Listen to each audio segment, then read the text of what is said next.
Video like जरूर कर लीजिए और ऐसे वीडियो लगातार फ्री में पाने के लिए चैनल को तुरंत सब्सक्राइब कर लीजिए और बेल आइकन को जरूर टैप कर लीजिए ताकि आगे भी सारे वीडियो आपको मिलते रहे। यूट्यूब में फॉलो करते हैं तो प्लीज ये वाला फ्री टेलीग्राम चैनल जरूर ज्वाइन कर लीजिएगा। सारे नोटिफिकेशन सारे अपडेट यहीं पे आते हैं, ध्यान रखिए। दोस्तों, स्टडी फॉर सिविल सर्विसेज के यूट्यूब चैनल में आपका स्वागत है। यहाँ पर हम देखने वाले हैं अपठित गद्यांशों को। आपकी पीईटी की परीक्षा काफ़ी नज़दीक आ गई है और आप सभी देने के लिए तैयार हो गए होंगे। बिल्कुल तैयारी आपकी चल रही होगी और अब अंतिम समय आ गया है, चरम सीमा है। तो अपना सब कुछ झोंक कर आप तैयार करिए, क्योंकि इसके बाद फिर आप पात्रता परीक्षा में जब अच्छे अंक प्राप्त करेंगे तभी आगे बढ़ पाएंगे। आगे के जो पद हैं उनके लिए आप योग्य हो पाएंगे। अगर आप चाहते हैं कि ऐसे ही प्रैक्टिस के लिए आपको ढेर सारे प्रश्न मिलें, बहुत सारी टेस्ट सीरीज़ मिलती रहे, तो हमारी जो टेस्ट सीरीज़ है वो हमारे एप्लीकेशन पर चल रही है। स्टडी फॉर सिविल सर्विसेज का ऐप है, आप गूगल प्ले स्टोर पर आराम से जाकर डाउनलोड कर सकते हैं।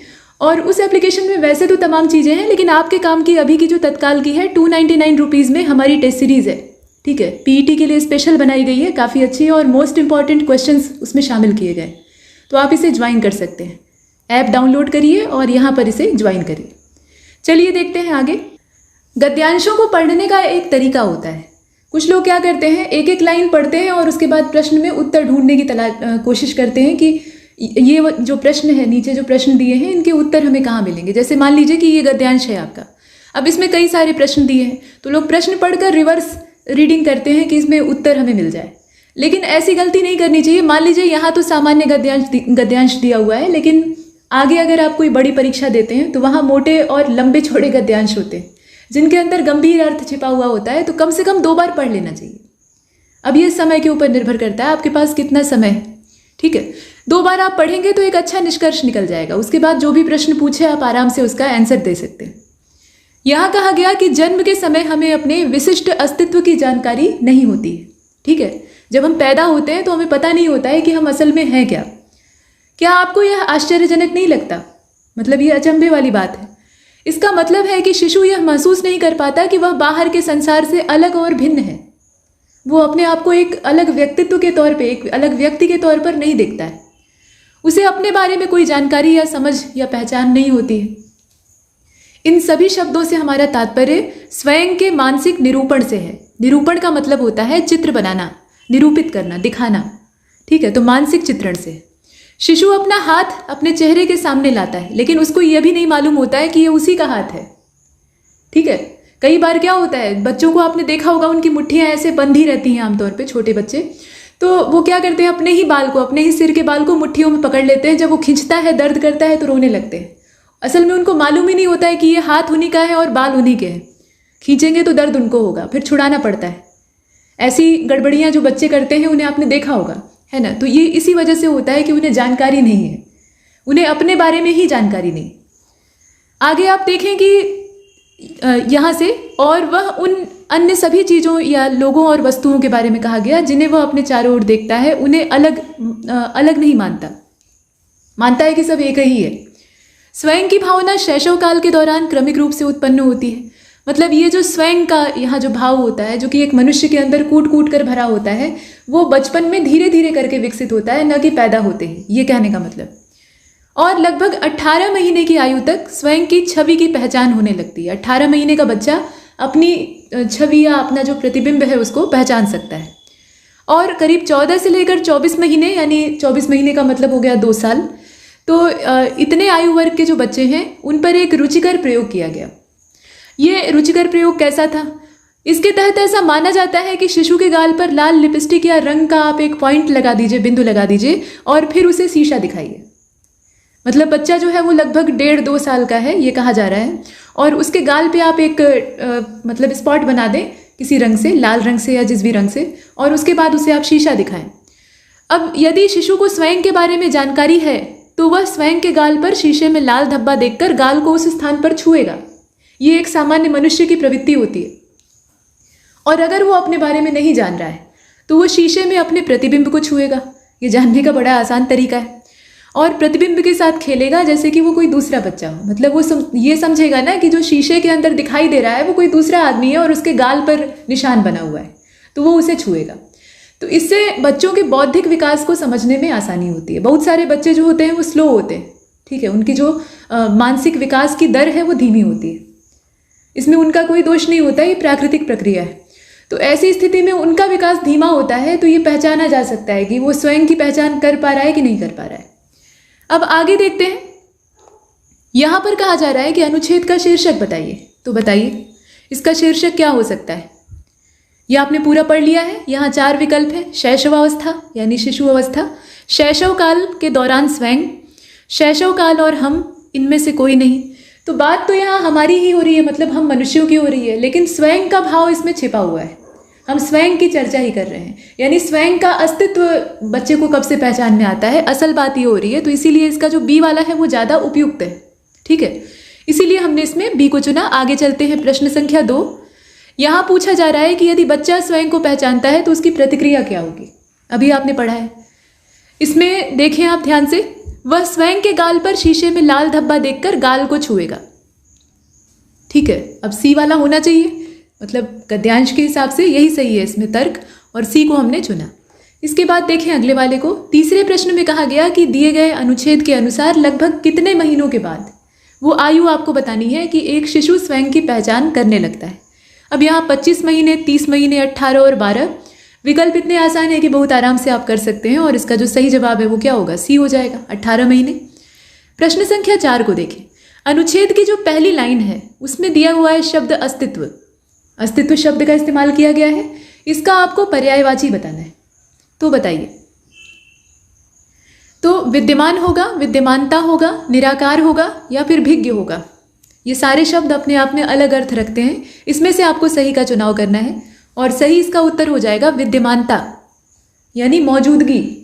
ठीक है, बाकी विद्यमान का मतलब होता है मौजूद होना, यानी अस्तित्व में होना, और निराकार का मतलब है जिसका कोई आकार ही नहीं है, यानी उसका अस्तित्व ही नहीं है। ऐसा नहीं कह सकते क्योंकि ईश्वर को निराकार कहा जाता है, जबकि उनका अस्तित्व है, लेकिन वो साकार रूप में हमारे सामने नहीं होते। वो हमने कल्पना से चित्र और मूर्तियां गढ़ ली हैं, लेकिन असल में वो निराकार है। ठीक, तो निराकार वो हो गया। और भिज्ञ का मतलब होता है जानने वाला, जानकार। इसके बाद अब प्रश्न संख्या 5 की ओर चलें, और ये अंतिम है इस गद्यांश से। उसके बाद हम अगले वाले को देखेंगे। शिशु के गाल पर लाल रंग का बिंदु लगाने के पश्चात उसे शीशे के सामने अगर आप पेश करते हैं तो क्यों कहा, मतलब ऐसा पेश करने के लिए क्यों कहा गया है? क्यों कहा गया है कि उसके गाल पे एक स्पॉट बना दीजिए और उसको दर्पण के सामने रख दीजिए? ऐसा इसलिए कहा गया है ताकि उसकी बौद्धिक परीक्षा हो सके, लेकिन ऐसा विकल्प यहाँ दिया नहीं है। सीधे सीधे गद्यांश के वाक्य को ही दोहरा दिया है। तो हम चुनेंगे किसको? हम चुनेंगे इसके सी वाले को, ताकि प्रयोग के द्वारा यह निश्चित किया जा सके कि शिशु स्वयं को पहचानता है या नहीं। अगर स्वयं को पहचान रहा है तो वो अपने गाल को छुएगा, और अगर खुद को पहचान नहीं पा रहा है, उसके अंदर अभी ये एबिलिटी डेवलप नहीं हुई है, तो वो शीशे को छुएगा। ठीक है, आगे चलते हैं। यहाँ से फिर मोड चेंज हुआ। अगला गद्यांश आपके सामने है। प्रैक्टिस कीजिए इससे अच्छे से, आप खुद से उत्तर तलाशने की कोशिश करिए। इससे आपका जो चुनने का मतलब विकल्प चुनने का तरीका है वो और बेहतर होगा। ये जो ऑब्जेक्टिव टाइप परीक्षाएं होती हैं ना, इनमें जितना ज़्यादा आप बहुविकल्पीय प्रश्नों का अभ्यास करेंगे, यानी ऑब्जेक्टिव प्रश्नों का अभ्यास करेंगे, उतना आप सधते जाएंगे। अभ्यास आवश्यक होता है। तो कहा गया कि सुख का अर्थ प्रतिकूल परिस्थितियों की अनुपस्थिति नहीं है। जीवन धूप छांव का खेल है। कभी सुख आता है, कभी दुख आता है।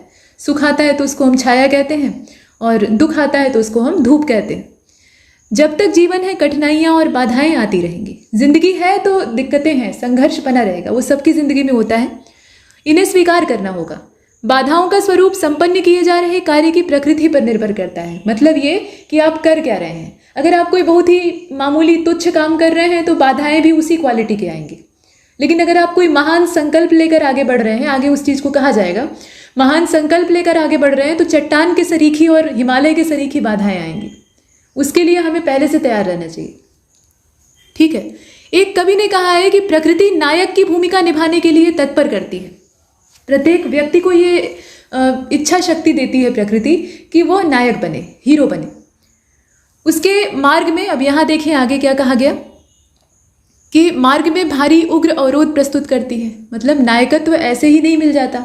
किसी व्यक्ति को हम हीरो के रूप में देख रहे हैं या नेता के रूप में देख रहे हैं, लेकिन वहां तक पहुंचने के लिए उसने कितनी ठोकरें झेली हैं और कितने कांटे अपने शरीर में चुभाए हैं, वो कोई नहीं जानता और कोई गिनना नहीं चाहता। लोगों को सफलता दिखाई देती है। तो यहाँ वही कहा गया कि भारी और उग्र अवरोध प्रस्तुत होता है अगर प्रकृति किसी को नायक बनाना चाहती है। कड़ी दुष्कर परिस्थितियों से गुजरने पर वह तराशा और निखारा संवारा जाता है। थपेड़े और पटकियां मतलब धोबी पछाड़, ये कर्ता को जीवन का मर्म समझाती हैं। जो व्यक्ति इनसे होकर गुजरता है ना, वो सिर्फ कठिनाइयां और दुख नहीं झेलता। ये हो सकता है उसको तत्काल में महसूस हो कि हम इतने दुख झेल रहे हैं, बाकी लोग आराम कर रहे हैं। जैसे मान लीजिए आप सरकारी नौकरी की खोज में हैं, आप चाहते हैं कि आप एक सरकारी प्रतिष्ठित पद पर आसीन हो जाएं, और दूसरा व्यक्ति जो है वो अपना सामान्य बिजनेस करके, मतलब बिजनेस करना बुरी बात नहीं है, लेकिन साधारण जिंदगी में ही खुश है कोई, ठीक है। या मान लीजिए कि आप एक लड़की हैं, ये लड़कियों के ऊपर ज़्यादा लागू होता है, लड़के तो वैसे भी मतलब उन्हें परिवार प्रमोट करता है कि भाई रोजगार तलाशो, मजबूर भी करता है कि तुम काम की तलाश करो, लेकिन लड़कियों के साथ जो मध्यम वर्गीय या एकदम निम्न मध्यम वर्गीय परिवार है, वहाँ ये अपेक्षा अभी भी की जाती है कि वो शादी वादी करके घर बसा लें, ये नौकरी वोकरी के चक्कर में ना पड़े, पढ़ लिया बस बहुत हुआ। तो ऐसी स्थिति में अब आपके पास दो रास्ते हैं, या तो आप वही ज़िंदगी तलाश लीजिए, उसमें भी आराम है, आप आराम से एक व्यक्ति के जिम्मे हो जाएंगी, आपकी जिम्मेदारियाँ उसके सिर पर हैं, आप अपना उसके लिए रिप्रोडक्शन करिए और उसकी सेवा करिए, हो गया। दूसरा जो कठिन रास्ता है वो ये है कि अपनी मंजिल खुद तलाशिए, अपने आप को खड़ा करिए, सबल बनाइए, एक नौकरी हासिल करिए, या कम से कम एक सामर्थ्य मतलब आर्थिक स्रोत आपके पास होना चाहिए। तो वो रास्ता कठिन है, उसके लिए आपको पहले तो समाज से लड़ना पड़ेगा, अपने परिवार वालों से भी हो सकता है कि कहाँ सुनी और युद्ध करना पड़े, और उसके बाद आप उसके लिए संघर्ष करेंगे और सफल होंगे। तो वो कांटों भरा रास्ता आपको अख्तियार करना पड़ेगा, तब जाकर कुछ बढ़िया मिलेगा, वही कहा जा रहा है। और इसीलिए सुधी जिज्ञासु जन प्रभु, यहाँ कहा गया, जन प्रभु से सहज निर्बाध जीवन की नहीं बल्कि कठिनाइयों और चुनौतियों से निपटने की शक्ति और धैर्य की याचना करते हैं। महारानी कुंती की जिंदगी तमाम तकलीफों से भरी हुई थी, बचपन से उन्होंने ठोकर झेली थी, भले ही राजा की बेटी थी और राजा के यहाँ पली थी, ब्याही गई थी, तो वो अपनी ज़िंदगी में कभी भी ये नहीं मांगती थी कि हमें सुख चाहिए, वो कहती थी कि गोविंद मुझे दुख दीजिए ताकि मैं आपको याद करूँ, ठीक है। तो वही स्थिति है। और आगे कहा गया कि कठिनाइयों और चुनौतियों से निपटने की शक्ति और धैर्य की याचना करते हैं। ठहरे हुए समुद्र में नाविक सूझबूझ और कौशल नहीं सीखता। ठहरा हुआ समुद्र किसी को शिक्षा नहीं दे सकता, शिक्षा तभी मिलेगी जब नाविक का कौशल तभी जांचा जाएगा जब लहरें उठेंगी, सुनामी आएगी। चलिए, विषम प्रतीत होती जो परिस्थितियां हैं उनको समस्या मानकर घुटने टेकने वाला जो व्यक्ति है वो चिंता और व्याकुलता के भंवर में जकड़ जाएगा। बाहर निकलने का मार्ग न सूझने पर वह समाधान से और दूर हो जाएगा।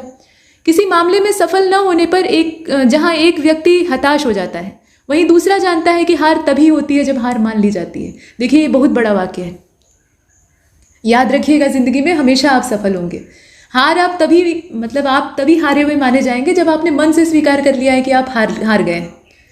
मन से आपने स्वीकार नहीं किया तो जितनी पटकियां मिले कोई दिक्कत नहीं है, बार बार आप अटेम्प्ट दीजिए, बार बार फेल होइए, लेकिन जब तक आप मन से नहीं हारते आप हारे नहीं।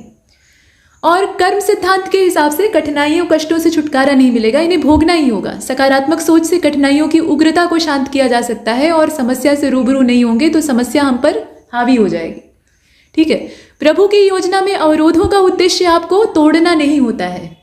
ऐसी मुसीबतें जो आपने खुद नहीं बुलाई हैं, आपके बुरे कर्मों का परिणाम नहीं है, वो अनायास आपके सामने दिक्कतें आ रही हैं, तो समझ लीजिए कि वो प्रकृति की दी हुई हैं और उसके पीछे कुछ आपकी भलाई छिपी हुई है। तो उनसे गुजर लेने में ही भलाई होती है, उनसे भागना नहीं चाहिए कभी, ठीक है, बल्कि सशक्त करने के उद्देश्य से वो आती हैं। ईश्वर का यही प्लान होता है। दुष्कर क्षणों में हम अपनी अभिनव संभावनाओं को तलाशते हैं, मतलब हम उस लेवल तक अपने जाते हैं जहाँ तक हमने अपने आप को कभी ट्राई ही नहीं किया होता है, ठीक है। स्वभाववश त्रुटियों की पुनरीक्षा करते हैं, मतलब गलतियों को हम देखते हैं कि हमारी कौन कौन सी गलतियां हैं जिसकी वजह से ये समस्या आई है, गलतियों को दूर करते हैं। जीवन के कुछ अहम आयाम दुष्कर दौर में ही सीखे जाते हैं। तूफान की भांति कठिनाइयां ज़्यादा देर तक टिकती नहीं है, और विषम परिस्थितियों के प्रति आपको कृतज्ञता जाहिर करनी चाहिए, क्योंकि उनके कारण ही आप अपने सुषुप्त सामर्थ्य को जान पाते हैं। आपको पता ही नहीं होता है कि आपके अंदर कितनी प्रचंड शारीरिक और मानसिक ताकत छिपी हुई है। उसका टेस्ट कब होता है? रियल टेस्ट होता है जब भयंकर कठिनाई आती है और उसे प्रयुक्त कर सफल होते हैं।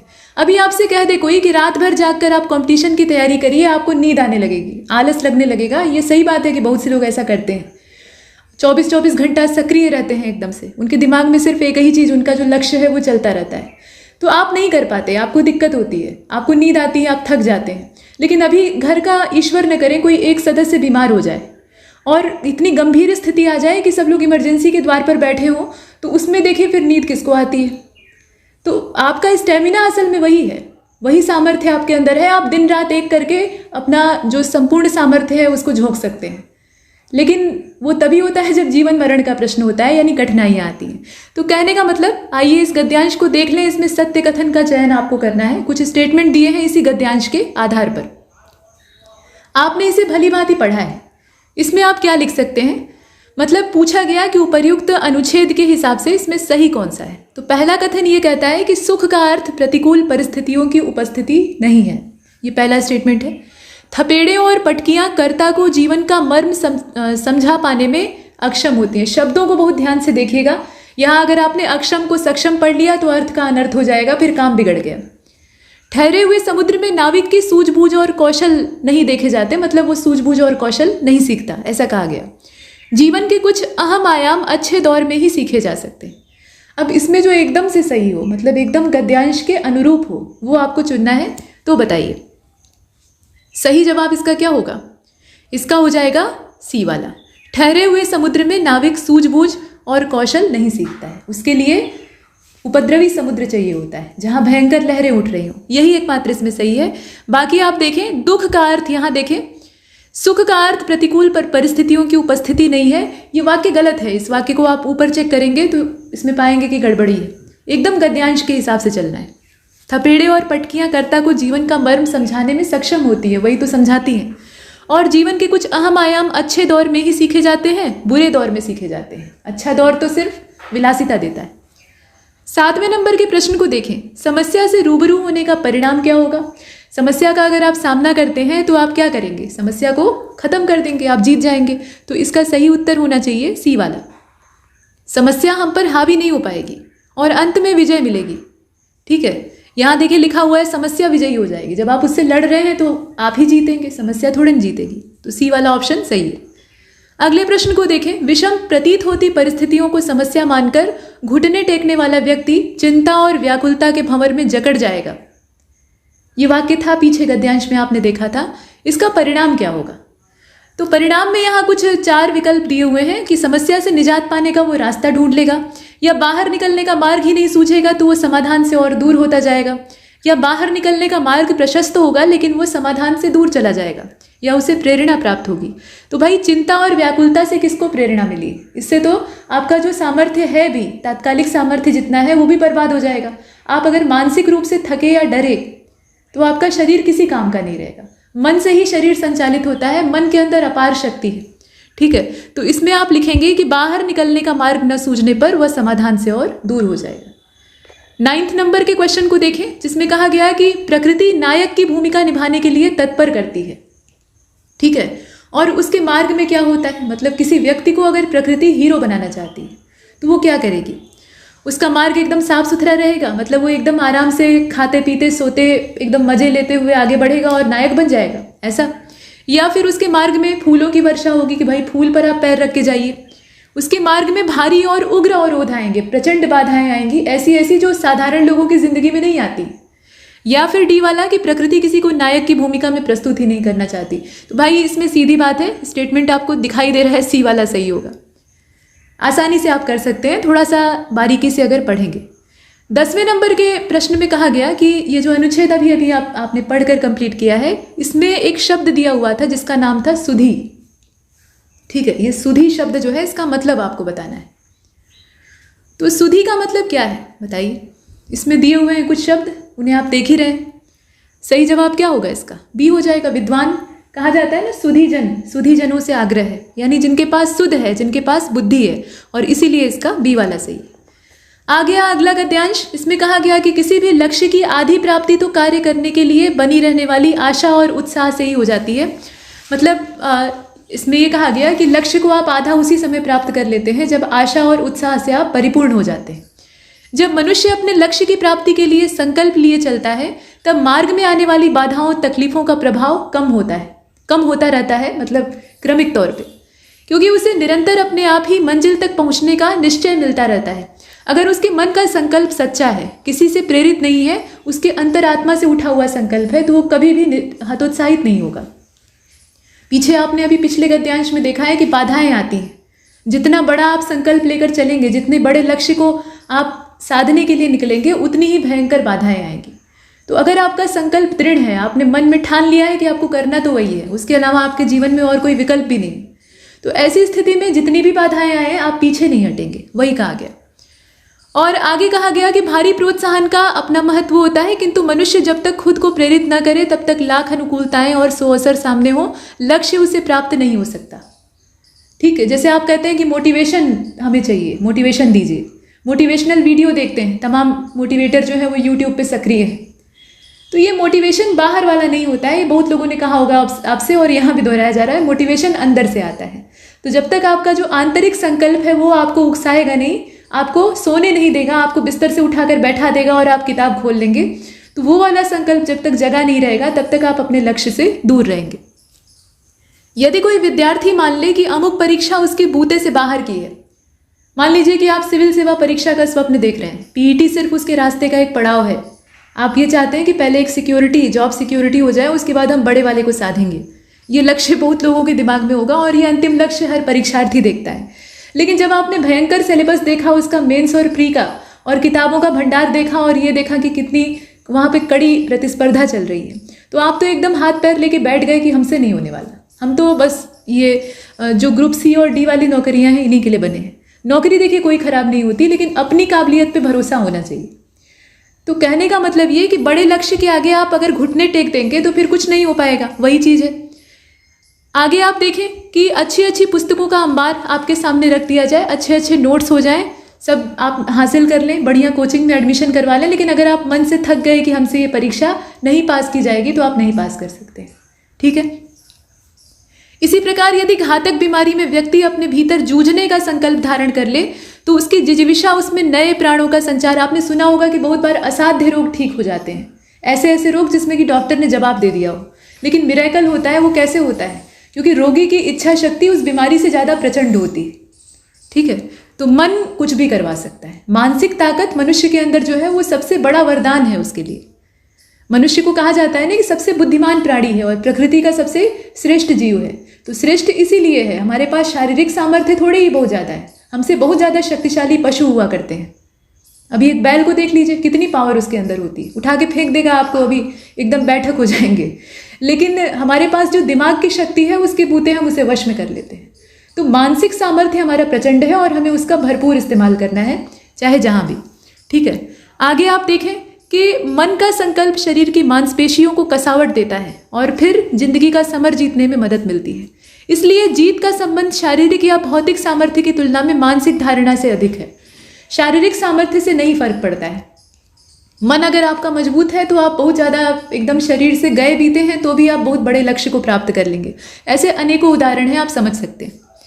गांधी जी ने असहयोग, सविनय अवज्ञा, भारत छोड़ो जैसे आंदोलन में अपेक्षित सफलता नहीं मिलने के बावजूद हिम्मत नहीं हारी और अंततः स्वतंत्रता रूपी सफलता, तो ये गांधी जी का हो गया। मतलब उनके आंदोलन थे, उन्होंने अपना झंडा लेके आगे बढ़ने का काम किया।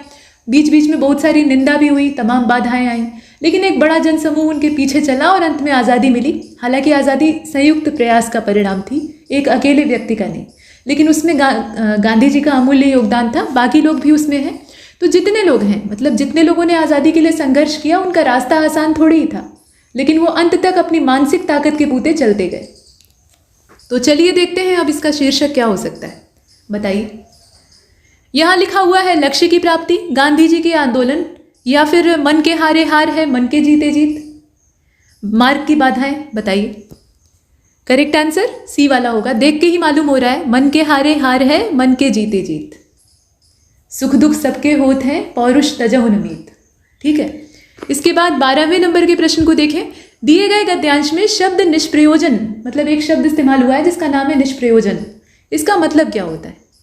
निष्प्रयोजन, इसमें निस उपसर्ग लगा हुआ है और प्रयोज्य या प्रयोजन दोनों शब्द हो सकते हैं। देखिए, निष्प्रयोजन भी हो सकता है और निष्प्रयोज्य भी हो सकता है, तो दोनों में निस उपसर्ग है और प्रयोज्य इसका मूल शब्द है, तो इसका मतलब होगा व्यर्थ, बेकार। अभी यहीं पर लिखा होता प्रयोज्य, तो उसका मतलब होता है उपयोगी, यानी काम का। ठीक है, हमने सी को चुना। 13वें को देखिए। यदि कोई विद्यार्थी या मान ले कि अमुक परीक्षा उसके बूते से बाहर की है, तो अच्छी अच्छी पुस्तकों का अंबार और बहुत अच्छे नोट्स उसके लिए उपयोगी सिद्ध होंगे, ऐसा लिखा हुआ है। भाई वो मन से ही हार चुका है, वो परीक्षा से घुटने, परीक्षा के सामने या परीक्षा की जो बाधाएं हैं उसके सामने घुटने टेक चुका है, तो वो जीतेगा। कुछ भी उसके काम नहीं आने वाला। और इसीलिए हम यहाँ पे लिखेंगे क्या, लिखना तो कुछ नहीं है, विकल्प चुनना है। तो इसमें से आप कौन सा चुनेंगे? इसका हो जाएगा सी वाला। उपरोक्त कथन गलत है क्योंकि उपयोगी की जगह निष्प्रयोज्य शब्द होना चाहिए था, सही शब्द का यहाँ चयन नहीं किया गया है। प्रश्न संख्या 14 को देखिए। कार्य करने के लिए बनी रहने वाली आशा और उत्साह का संचार व्यक्ति को क्या देता है? क्या देता है बताइए। तो आशा और उत्साह का संचार आपको प्रेरित करता है कि आप लक्ष्य को प्राप्त करें और अंत में आप सफल होते हैं। लेकिन गद्यांश के हिसाब से आपको चुनना है, तो इसका जो सही जवाब है वो हो जाएगा सी वाला। लक्ष्य की जो आधी प्राप्ति है वो तो इसी ऊर्जा से हो जाती है, बाकी जो आधी प्राप्ति है उसके लिए आप परिश्रम करते हैं। प्रश्न संख्या 15 को देखते हैं। गद्यांश के अनुसार बाहरी प्रयोजनों का अपना महत्व होता है, किंतु तब तक नहीं जब तक कि व्यक्ति, अब व्यक्ति क्या बताइए, आगे क्या चुनेंगे? करेक्ट आंसर इसका क्या होना चाहिए? ए होना चाहिए, जब तक मनुष्य खुद को प्रेरित नहीं करे। मतलब बाहरी प्रयोजन अपनी जगह है, लेकिन जब तक अंतः प्रेरणा नहीं होगी, आपकी आत्मशक्ति आपको प्रेरित नहीं करेगी, तब तक आप सफल नहीं हो सकते। तो हमने ए को चुना। अब चलते हैं अगले गद्यांश की ओर। यहाँ कहा गया कि धरातल से युद्ध की विभीषिकाओं को सदा सदा के लिए समाप्त करने हेतु गांधी जी ने विश्व को अहिंसा रूपी अस्त्र प्रदान किया। ठीक है, गांधी जी कहा करते थे कि प्रेम और अहिंसा के द्वारा विश्व के कठोर से कठोर हृदय को भी कोमल बनाया जा सकता है। अहिंसा वास्तव में बहुत ताकतवर हथियार है। हालांकि दोनों का महत्व है, अहिंसा का जितना महत्व है उतना ही हिंसा का भी। अगर धर्म रक्षा के लिए हमें हिंसा अख्तियार करनी पड़ती है तो वो भी ठीक है, लेकिन कुछ विशेष परिस्थितियों में ज़्यादातर समस्याओं का समाधान अहिंसा से हो जाता है। फिलहाल यहाँ देखते हैं, उन्होंने इन सिद्धांतों का परीक्षण भी किया था। अहिंसा के उन्होंने तमाम प्रयोग किए थे, प्रैक्टिकल किए थे, और उसका फायदा उन्हें मिला था। आगे आप देखें, कहा गया कि हिंसा से हिंसा बढ़ती है, घृणा घृणा को जन्म देती है। आप किसी से घृणा करेंगे तो दूसरा भी आपसे बहुत समय तक प्रेम नहीं कर पाएगा, वो भी अंत में घृणा करने लगेगा।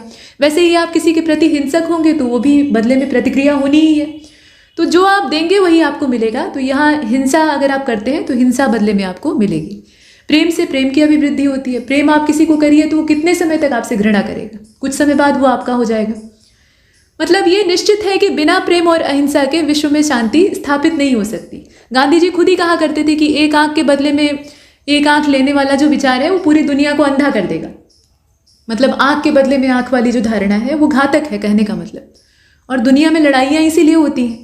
शांति के अभाव में मानव जाति का विकास संभव नहीं है। जब तक हम आपस में लड़ते रहेंगे हम डेवलपमेंट नहीं कर पाएंगे। आप इसका साक्षी है, दोनों जो वर्ल्ड वार हुआ है यानी विश्व युद्ध पहला और दूसरा, पूरी दुनिया बर्बादी के कगार पे खड़ी हो गई और अंत में तब शांति स्थापित करनी ही पड़ी, मजबूर होकर करनी पड़ी, और तभी जाकर विकास का पहिया आगे बढ़ा। नहीं तो सब थम गया था और सिर्फ गोले बारूद चल रहे थे और अंत में महाविनाश हुआ जापान में, आप जानते ही। तो वो चीज़ें हैं। प्रत्येक राष्ट्र का स्वर्णिम युग वही कहा जा सकता है जबकि वहाँ पूर्ण शांति और सुख रहा हो, उत्तमोत्तम रचनात्मक कार्य किए गए हों। भौतिक लिहाज से व्यापार और कृषि की उन्नति भी शांति काल में ही संभव हो पाती है। भाई पूरे राष्ट्र में अशांति फैली हुई है, चारों तरफ आगजनी हो रही है, हिंसा भड़की हुई है, दुश्मन मार काट मचाए हुए हैं। तो ऐसे में क्या आप खेती कर पाएंगे या क्या उद्यम कर पाएंगे? कुछ नहीं हो पाएगा, सब तबाह हो जाएगा। मतलब ये हुआ कि अगर हम विश्व का कल्याण चाहते हैं तो हमें युद्ध से दूर रहना होगा, युद्ध का बहिष्कार करना होगा। अहिंसा और प्रेम की भावना से विश्व में शांति स्थापित करनी होगी, तभी विश्व में सुखमय और शांतिमय राज्य की स्थापना संभव होगी, जिसे गांधी जी राम राज्य कहा करते थे। तो ये सब है, इसमें कुछ अपनी तरफ से अतिरिक्त जोड़ा गया समझ विकसित करने के लिए। गद्यांश था। प्रश्न आपसे पूछा गया है कि दुनिया में शांति क्यों आवश्यक है? अभी आपने पढ़ा है, बताइए। सही जवाब इसका क्या होना चाहिए? ये हो जाएगा मानव जाति के विकास के लिए, इसीलिए तो हमें शांति चाहिए। हालांकि और चीज़ें भी हैं, जैसे उत्तमोत्तम रचनात्मक कार्यों के लिए, उसके लिए भी शांति की आवश्यकता होती है। लेकिन सारी चीज़ें अंत में करती क्या है? कृषि की उन्नति होगी, व्यापार की उन्नति होगी, कठोर हृदय मुलायम बन जाएंगे। तो इन सब से मानव जाति का ही तो विकास होगा। तो इसका जो संयुक्त रूप है उसी को आप चुने, इसलिए ए वाला सही। इसके बाद प्रश्न संख्या 17 को देखिए। विश्व शांति की स्थापना के लिए सबसे आवश्यक क्या है? क्या जरूरी है बताइए? अहिंसा और प्रेम ही जरूरी है, तो बी वाले को चुन लीजिए। कठोर से कठोर हृदय को कोमल बनाया जा सकता है। कैसे बनाया जा सकता है? अहिंसा के द्वारा। 19वां देखते हैं, किसी राष्ट्र के स्वर्णिम युग के तत्व क्या हैं? शांति सुख और माफ कीजिएगा, शांति सुख और रचनात्मक कार्य। अच्छा, ये श जानते हैं आप? ये वाला जो है ना, ये तालव्य श होता है। श पढ़ते हैं, तालु का इस्तेमाल आप जीभ के साथ करते हैं, तब जाकर ये ध्वनि निकलती है। और ये वाला जो छोटा सा आप कहते हैं, ये असल में दंत्य स होता है। दंत्य स होता है, मतलब इसको बोलने में आप अपने दांत को और अपनी जीभ को इस्तेमाल करते हैं, तब जाकर इसका उच्चारण होता है। एक और होता है ये वाला मूर्धन्य। तो 3 प्रकार के स होते हैं। फिलहाल डी वाला ऑप्शन हमारा सही है। प्रश्न संख्या 20 को देखते हैं। नितांत शब्द का पर्याय आपको बताना है। नितांत का पहले तो आपको अर्थ पता होना चाहिए, और अर्थ पता होगा तो आप आराम से चुन लेंगे। सही जवाब इसका बी हो जाएगा। कहते हैं ना बिल्कुल, इस चीज को करना बिल्कुल आवश्यक है, बिल्कुल जरूरी है, और उसी को आप अच्छी हिंदी में कह दीजिए, इस काम को करना नितांत आवश्यक है। अगले पैराग्राफ की ओर चलते हैं, ध्यानपूर्वक पढ़िएगा, ऐसा निर्देश दिया है और ये करना भी चाहिए।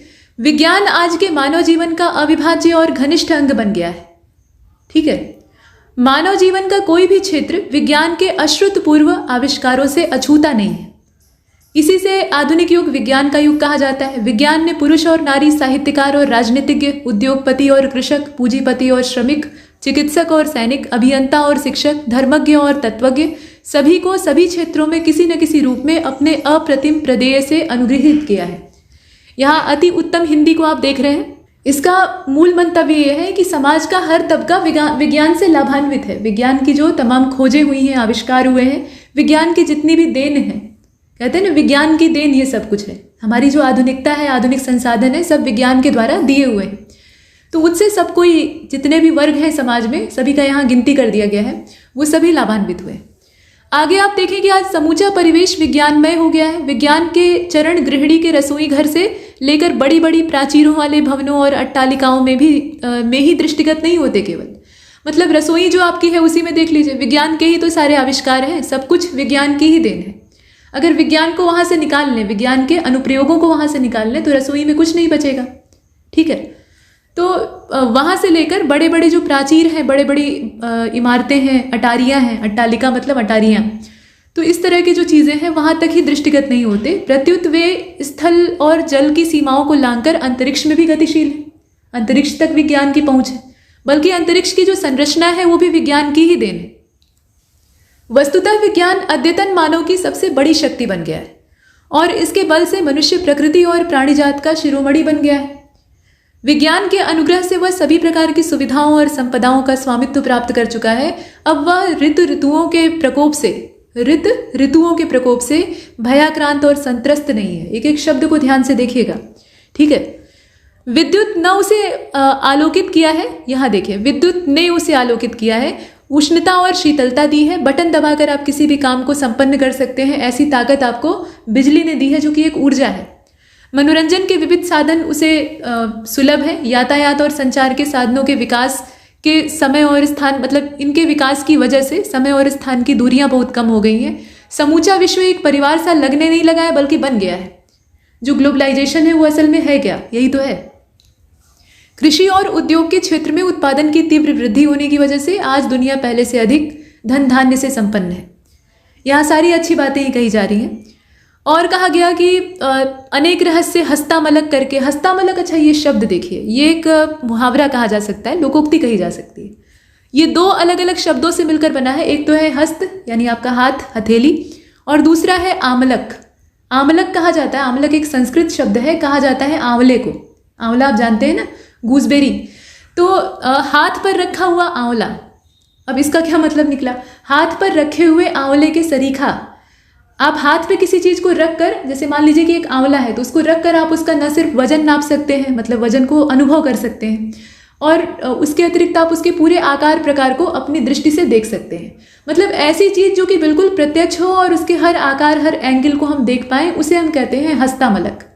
ठीक है, तो हस्तामलक करके, यानी अपने हस्तगत, अपने अधिकार में करके, अपनी जिज्ञासा में करके अब अंतरिक्ष लोक में मनुष्य प्रवेश कर चुका है। सर्वोपरि विज्ञान ने मनुष्य को बौद्धिक विकास प्रदान किया है, वैज्ञानिक चिंतन पद्धति दी है। वैज्ञानिक चिंतन पद्धति से मनुष्य अंधविश्वास और रूढ़ी परंपराओं से मुक्त होकर स्वस्थ और संतुलित ढंग से सोच विचार सकता है और यथार्थ और सम्यक जीवन जी सकता है। इससे मनुष्य के मन को युगों के अंधविश्वासों, भ्रमपूर्ण दकियानुसी विचारों और भय और अज्ञानता से मुक्ति मिली है। विज्ञान की ये जो देन है, सारी जितनी भी यहाँ पे इसकी प्रदेयताएं हैं, वो सारी स्तुति के योग्य हैं, मतलब उसकी पूजा करनी चाहिए। मानव को चाहिए कि वह विज्ञान की इन समग्र देनों को रचनात्मक कार्यों में सुनियोजित करे, लेकिन रचनात्मक कार्यों से ज़्यादा विध्वंसक काम इससे होते हैं। तो ये मनुष्य की अपनी प्रवृत्ति है। फिलहाल यहाँ प्रश्न पूछा गया कि विज्ञान मानव की सबसे बड़ी शक्ति इसलिए कही जाती है क्योंकि इसके बल से मनुष्य क्या कर सकता है, बताइए।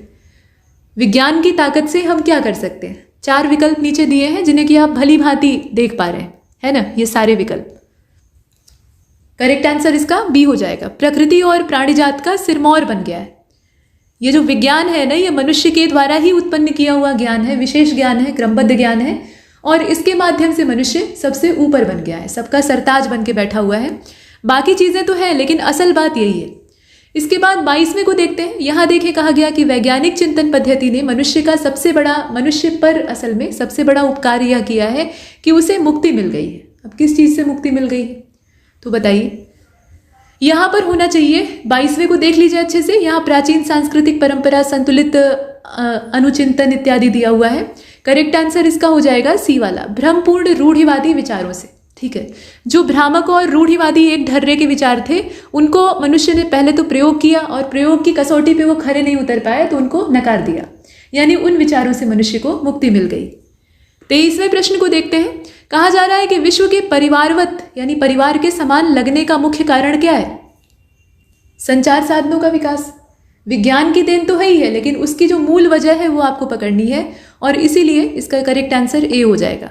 विज्ञान की गतिशील शक्तियों में ही वो आता है, मतलब ये गतिमान शक्ति ही तो है। संचार माध्यम जितने भी हैं, सब कुछ यहाँ मोबाइलिटी पर चलता है, चलायमान है, लेकिन असल जो गद्यांश के अनुरूप हमारा उत्तर होना चाहिए वो ये है। एक चीज गद्यांश अवबोधन में हमेशा ध्यान दीजिए कि गद्यांश में जो कहा गया है, जैसे कहा गया है, जिस तरीके से लिखा गया है, उसी विचार को आपको अपनाना होता है। उसमें अपनी ओर से कोई टिप्पणी नहीं जोड़नी होती है। ठीक है, टिप्पणी इत्यादि हम तब जोड़ते हैं जब हमें विस्तार पूर्वक लिखना होता है, रिटन एग्जाम होता है, लेकिन वहां भी हम लेखक के विचारों के विपरीत नहीं जाते, उसी के विचारों का समर्थन करते हैं। तो यहाँ तो ये बहुविकल्पी परीक्षा है, तो इसमें आप एकदम से हूबहू जो वाक्य में दिया है उसी पर आधारित रहिए, तभी आप सही उत्तर का चयन कर पाएंगे। हालांकि ये इतना मुश्किल नहीं है, लेकिन फिर भी। हस्तामलक शब्द अभी पीछे आपको बताया, इसका अर्थ बताया है और काफ़ी अच्छे से बताया है, तो आप आराम से चुन सकते हैं। हाथ पर रखे हुए आंवले के समान, तो ये होना चाहिए कि ये होना चाहिए? अब बताइए। यहाँ तो विकल्प काफ़ी अच्छे दिए हुए हैं। एक तो इसका सीधा अर्थ दिया हुआ है, पास में रखे नहीं बल्कि हाथ पर रखे हुए आंवले के समान, और बाकी विकल्प जो है उनको भी देख लीजिए। सी वाला तो होगा नहीं, यहाँ हस्ती की बात नहीं हो रही है, हस्त की बात हो रही है, हाथी को थोड़े न बुलाया जा रहा है। तो 24वां जो आप देख रहे हैं, करेक्ट आंसर इसका डी होगा, स्पष्ट और अनायास बोधगम्य। हाथ पर रखा हुआ आंवला जिसे कि आप पूरा चारों ओर से 3 डायमेंशन में देख सकते हैं। आंखों के सामने आपके है, आपकी हथेली पर रखा है, आप उसके वजन का भी अनुमान लगा सकते हैं कि अच्छा इतने ग्राम का होगा, ये बड़ा है कि छोटा है, किस रंग का है, पका है कि कच्चा है, मतलब हर एक चीज़ आपको पता लग जाएगी। यानी वो एकदम साफ सुथरा दिख रहा है और उसे आप अनायास भी देखेंगे, न चाहते हुए देखेंगे, तब भी समझने योग्य है। ऐसी चीज को कहा जाता है हस्तामलक, और ये एक लोकोक्ति है, तो इसका जो सही जवाब है वो डी हो जाएगा। ठीक है, इसके बाद 25वें प्रश्न को देखिएगा। यहाँ कहा गया कि वैज्ञानिक चिंतन पदबंध जो है, मतलब 2 पद हैं इसमें, इसका क्या आशय है? वैज्ञानिक चिंतन से क्या मतलब आप समझते हैं, ये बताना है। तो वैज्ञानिक चिंतन कैसा होता है? परंपरागत तो नहीं होता, परंपराओं का विरोध करना विज्ञान की एक खासी प्रवृत्ति है। तो इसमें से आप चुनेंगे किसको?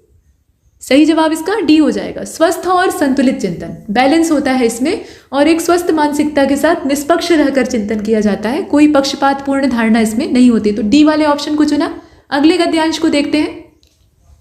व्यक्ति की महत्वाकांक्षाएं विकट स्थानों पर बने हुए किलों की तरह से होती हैं, जिनको किसी के अवलंबन पर नहीं बल्कि स्वयं के बलबूते पर कठोर संघर्ष के माध्यम से प्राप्त किया जा सकता है। एक व्यक्ति की सामान्य इच्छाओं की पूर्ति के लिए तो अन्य लोगों की मदद ली जा सकती है, लेकिन अगर आपको महान लक्ष्य प्राप्त करना है तो आपको झंडा लेकर आगे चलना पड़ेगा, अकेले चलना पड़ेगा।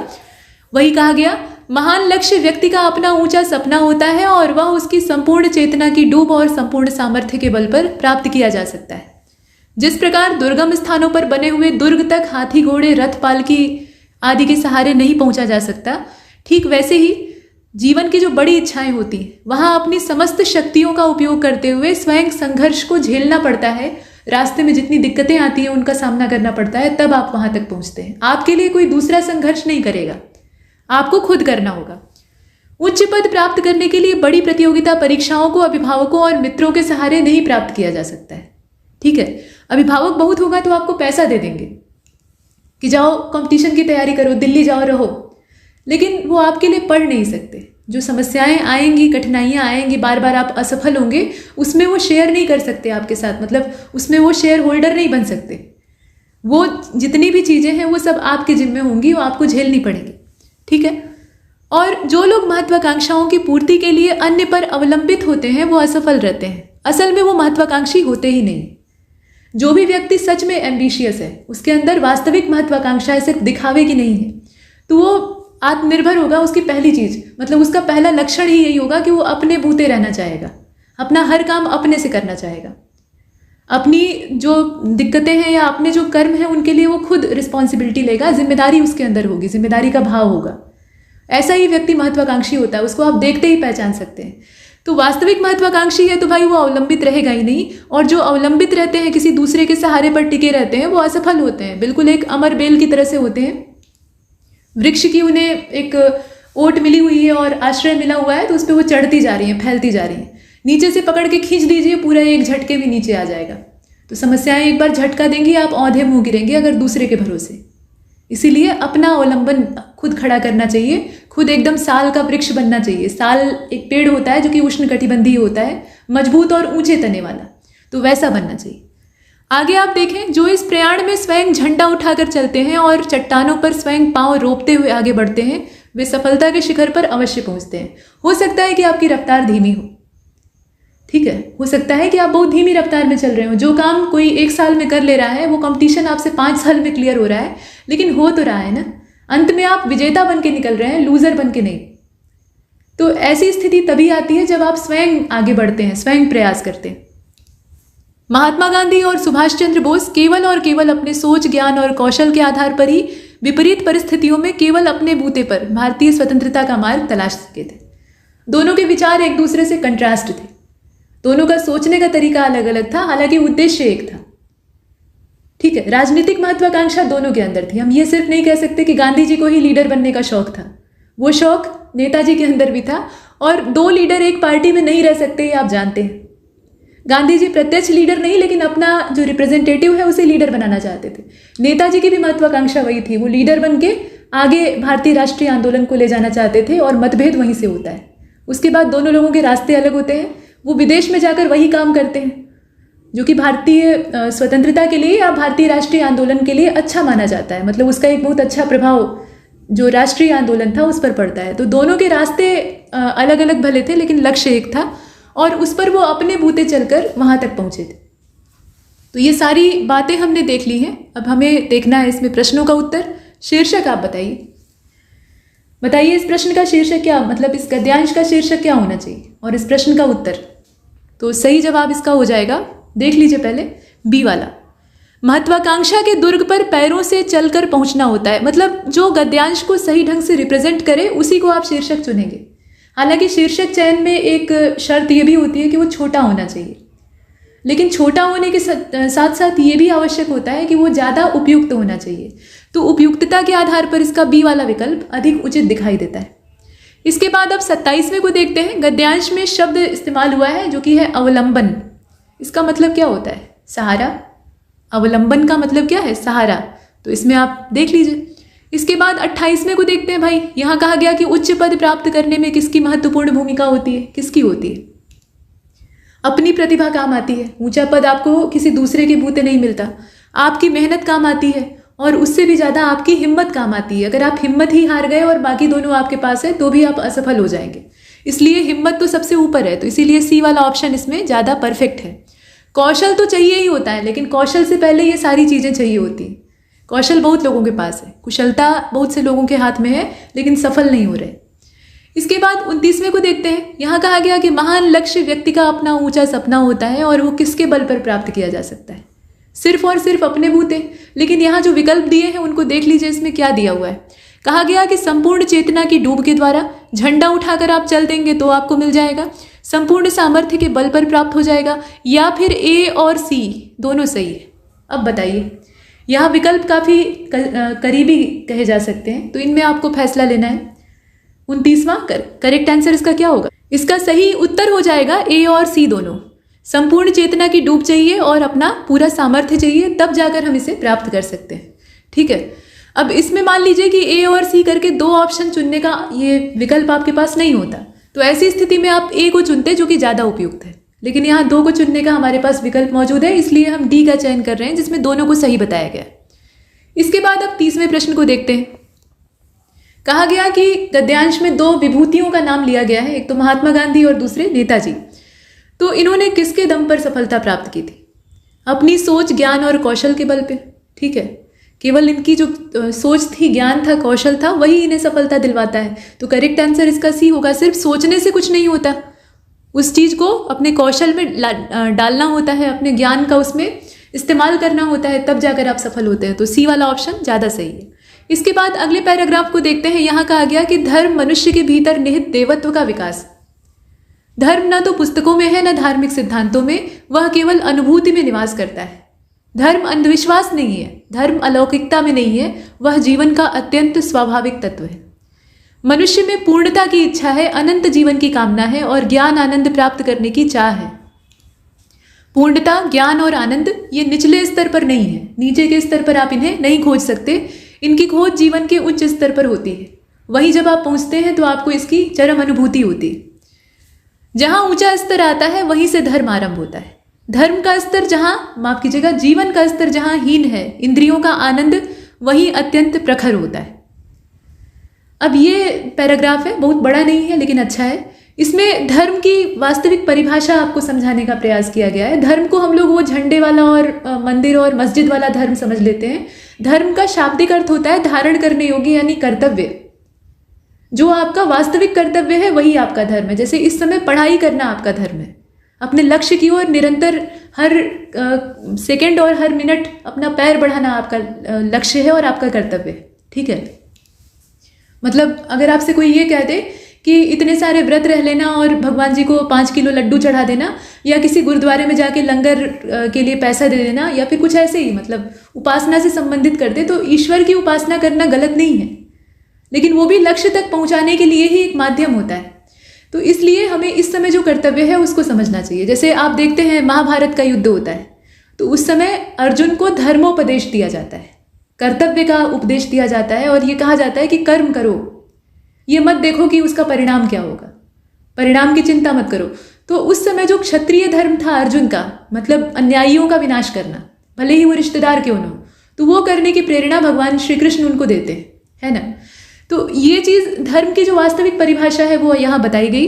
अब इसके बाद आप देखें, इसमें जो अंतिम लाइन है, कहा गया है कि जीवन का स्तर जहाँ एकदम नीचे होता है, अभी ऊपर पैराग्राफ में हमने देखा है कि ऊंचे वाले स्तर पर धर्म होता है, नीचे वाले स्तर पर इंद्रियों का आनंद होता है। इंद्रियों का जो सुख है यानी सांसारिक भोग है वो जीवन के निचले स्तर पर मिलता है, और ज़्यादातर मनुष्य जीवन के निचले स्तर में ही रह जाते हैं और मर जाते हैं, पूरा जीवन अपना व्यर्थ कर देते हैं। ऊंचे वाला लेवल बहुत कम लोग प्राप्त कर पाते हैं क्योंकि वो आसान नहीं होता। तो यहाँ पहला प्रश्न पूछा गया, मतलब इस गद्यांश से जुड़ा हुआ, कि धर्म मनुष्य में किसका विकास करता है? बताइए। देवत्व का विकास करता है। हम देवता किसको कहते हैं? देवता का मतलब किसी एक देवता की बात नहीं हो रही है, यहाँ अच्छे गुणों वाले एक जीव की बात हो रही है। ठीक है, तो देवत्व का विकास करता है। धर्म कहाँ निवास करता है? बताइए।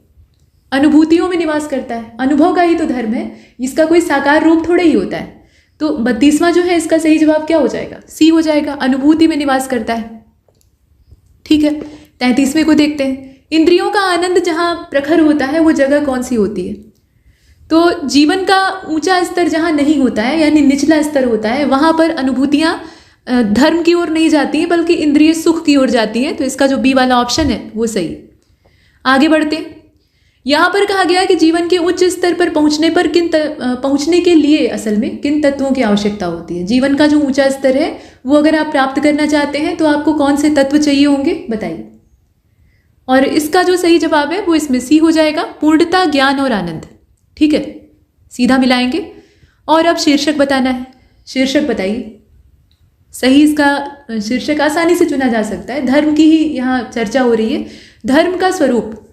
ठीक है, तो 35वां जो है इसका सही जवाब क्या हो जाएगा? डी हो जाएगा। अगर ये शीर्षक होता कि धर्म का वास्तविक स्वरूप, तो ज़्यादा बेहतर होता है, लेकिन वो नहीं दिया है, तो जो अपेक्षाकृत ठीक ठाक है उसको हम देखते हैं। इसके बाद अगला पैराग्राफ हाजिर है। इसमें कहा गया कि हम भविष्य को भविष्य के लिए स्थगित नहीं कर सकते, वह सदैव वर्तमान के द्वारा ही बनाया जाता है। वस्तुतः वर्तमान का कर्म ही भविष्य के रूप में सर्जित होता है, यानी बनता है। भविष्य का फल वर्तमान की जड़ों को सींचने से ही प्राप्त होता है। मतलब पेड़ पर जैसे फल लगते हैं, आप उन पेड़ों की सिंचाई कर रहे हैं, तो नीचे आप पानी डाल रहे हैं और ऊपर समय आने पर फल लगता है। अगर आप पानी न दें तो वो सूख जाएगा, फिर फल भी नहीं लगेगा। तो वही स्थिति अपने वर्तमान और भविष्य की होती है। यहाँ एक तुलनात्मक दिया हुआ है। जीवन का एक बड़ा सच ये भी है कि हमारे हाथ में जो कुछ है वो वर्तमान है। अतीत तो चला गया और भविष्य आया ही नहीं अभी, और आएगा तो वो वर्तमान बन जाएगा, और जब तक नहीं आया है तब तक आप उसमें कुछ कर भी नहीं सकते। तो हम अपने आने वाले कल के लिए जो कुछ कर सकते हैं वो वर्तमान में कर सकते हैं। ठीक है।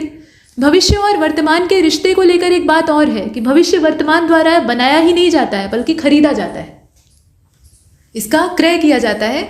भविष्य निर्माण के लिए वर्तमान की बहुमूल्य कीमत चुकानी पड़ती है। हम वर्तमान की सहज जो सुविधा भोगी चमक है, यहाँ देखिए, वर्तमान में सहज सुविधा भोगी होकर भविष्य नहीं बना सकते। मतलब आज का जो चीज़ है, प्रेजेंट टाइम जो है, इसमें अगर आप आराम के चक्कर में पड़ जाएंगे, सामने छोटी मोटी खुशियाँ आपको दिखेंगी, उन्हीं को बटोरने में लग जाएंगे, तो जो बड़ी वाली चीज़ है, बड़ा वाला लक्ष्य है, बड़ी वाली प्रसन्नता है, वो आपको नहीं प्राप्त होगी। आपके सामने एक ऑफर आया कि फलाने फैक्ट्री में 20,000 की नौकरी मिल रही है और आपके पास जेब में एक पैसा भी नहीं है, तो आपके मन में लालच जगेगा कि जाकर कर लें, 6 घंटे की जॉब है, कोई हर्ज क्या है। लेकिन 2 महीने बाद आपकी परीक्षा है और उसको अगर आप उत्तीर्ण करते हैं तो आप एक प्रतिष्ठित पद को प्राप्त करेंगे जो कि उस छोटे पद से कहीं बेहतर होगा। तो बड़ी वाली खुशी को नहीं भूलना चाहिए, और बड़ी खुशी जो है वो वर्तमान में अच्छा कर्म करने से ही हमें भविष्य में प्राप्त हो सकती है। वर्तमान में गहरे पानी में बैठकर हम भविष्य का मोती प्राप्त कर सकते हैं। अतः जो लोग वर्तमान को बचाने की कोशिश करते हैं वे भविष्य को खो देते हैं। वर्तमान को अगर हम बचाने की कोशिश करेंगे कि आज जो चीज़ है उसको हम बचा लें, फिर कल का कल देखा जाएगा, तो भविष्य भी उनके हाथ में नहीं आता। और जो कष्ट सहकर वर्तमान की कीमत चुकाते हैं वो भविष्य को खरीद लेते हैं। काफ़ी अच्छा वाक्य है। दरअसल भविष्य न किसी की भेंट है न कृपा है, वह मनुष्य के वर्तमान में किए जाने वाले पुरुषार्थ का अधिकार है। मनुष्य जो वर्तमान में पुरुषार्थ करता है, कठोर परिश्रम करता है, संघर्ष करता है, उसी का वो पारिश्रमिक होता है। पुरस्कार भी नहीं होता, पारिश्रमिक होता है, मेहनताना। जितना आप करेंगे, जितनी मेहनत करेंगे, उतना ही आपको उसके बदले में पेमेंट मिलेगा। ठीक है। अधिकार दान में प्राप्त नहीं होते बल्कि प्रयत्नों से अर्जित किए जाते हैं। काफ़ी अच्छे अच्छे धांसू वाक्य इसमें दिए हुए हैं, तो इन्हें निजी जीवन में उतारने की आवश्यकता है। चलिए देखते हैं भविष्य क्या है, बताइए। ये कोई ज्योतिषी बनने के लिए नहीं कहा जा रहा है कि बताइए भविष्य क्या है। यहाँ गद्यांश के आधार पर बताइए कि भविष्य क्या है। तो 36वां आप देख रहे हैं, इसका हो जाएगा व्यक्ति के द्वारा वर्तमान में किए जाने वाले पुरुषार्थ का अधिकार। ठीक है, इसका सी वाला ऑप्शन ज़्यादा सही है, तो सी को चुन लेते हैं। अगले प्रश्न को देखिए, जो लोग वर्तमान को बचाने की कोशिश करते हैं वे क्या करते हैं? भविष्य को भी खो देते हैं। वर्तमान को बचाना नहीं है उन्हें, वर्तमान में खुद को बचाना है, अपने आप को एकदम उसमें समर्पित झोंक देना है, तब जाकर आपको एक सुंदर भविष्य मिलेगा। और इसीलिए हम सी वाले विकल्प को देखते हैं। हम देखते हैं समाज में कि बहुत सारे लोग एकदम खुशहाल जिंदगी जी रहे हैं, उनकी ज़िंदगी में दुख नहीं के बराबर है, एकदम बढ़िया गाड़ी बंगला और ऐशो आराम सब कुछ उनकी ज़िंदगी में मीठा मीठा चल रहा है। तो हम कहते हैं कि उनकी किस्मत बड़ी अच्छी है, लेकिन ये नहीं देखते कि वो शुरुआती जीवन में कितना संघर्ष करके वहाँ तक पहुँचे। आँख फोड़ के पढ़ाई किए हैं, अपनी रात दिन आँख में और कानों में तेल डालकर दिन रात मेहनत की है, संघर्ष किए हैं, गरीबी से लड़े हैं। हो सकता है उनके जो माता पिता हों उतने सक्षम न रहे हों, तो ऐसा करके ही वो वहाँ तक पहुँचे, और वो हम भी प्राप्त कर सकते हैं। लेकिन हम करेंगे नहीं, हम भाग्य के लिए रोते रहेंगे। तो वही समझाने का यहाँ प्रयास किया जा रहा है। अब बताइए शीर्षक क्या होगा। यहाँ कई सारे अच्छे शीर्षक दिए हैं, हालांकि बड़े बड़े हैं, लेकिन फिर भी तो बताएं सही जवाब इसका क्या होना चाहिए? सी होना चाहिए। भविष्य वर्तमान के द्वारा खरीदा जाता है।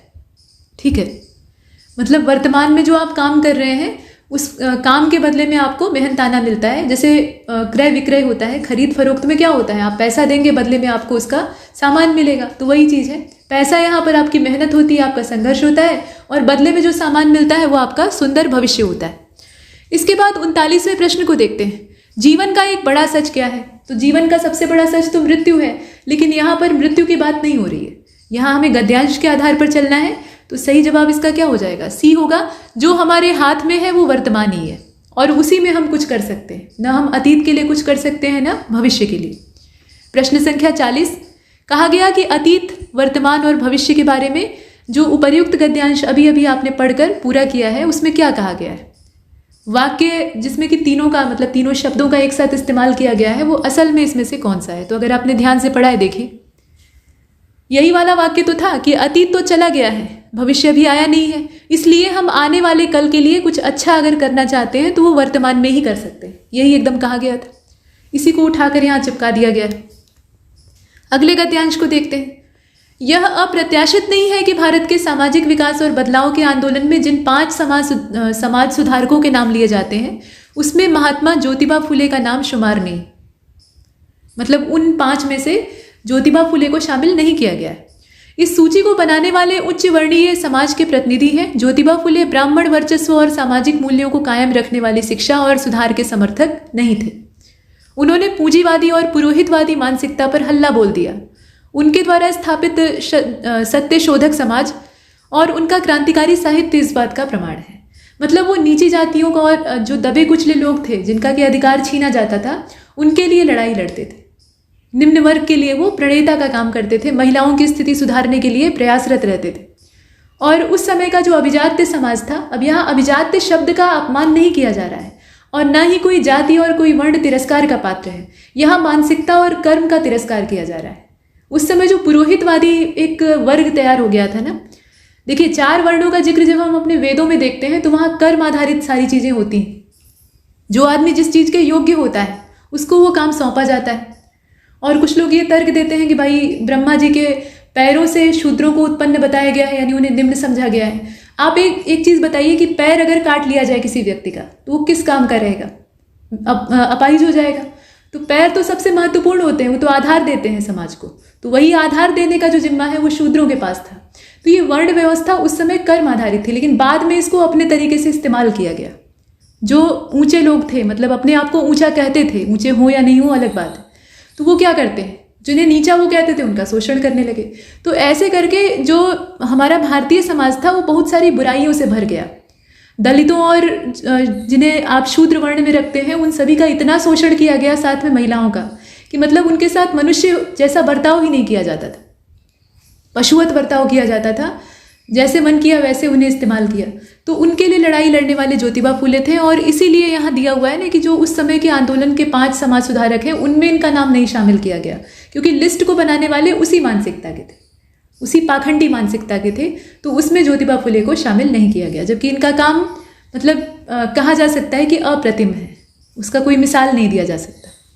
तो यहाँ हमने देखा। बाकी आप देखें, जब ब्राह्मणों ने कहा, यहाँ देखिए, जब ब्राह्मणों ने कहा कि विद्या शूद्रों के घर चली गई, तो फुले का मतलब यहाँ ज्योतिबा फुले से है। उन्होंने तत्काल जवाब दिया कि सच का सवेरा होते ही वे डूब गए, विद्या शूद्रों के घर चली गई, भूदेव शर्मा गए।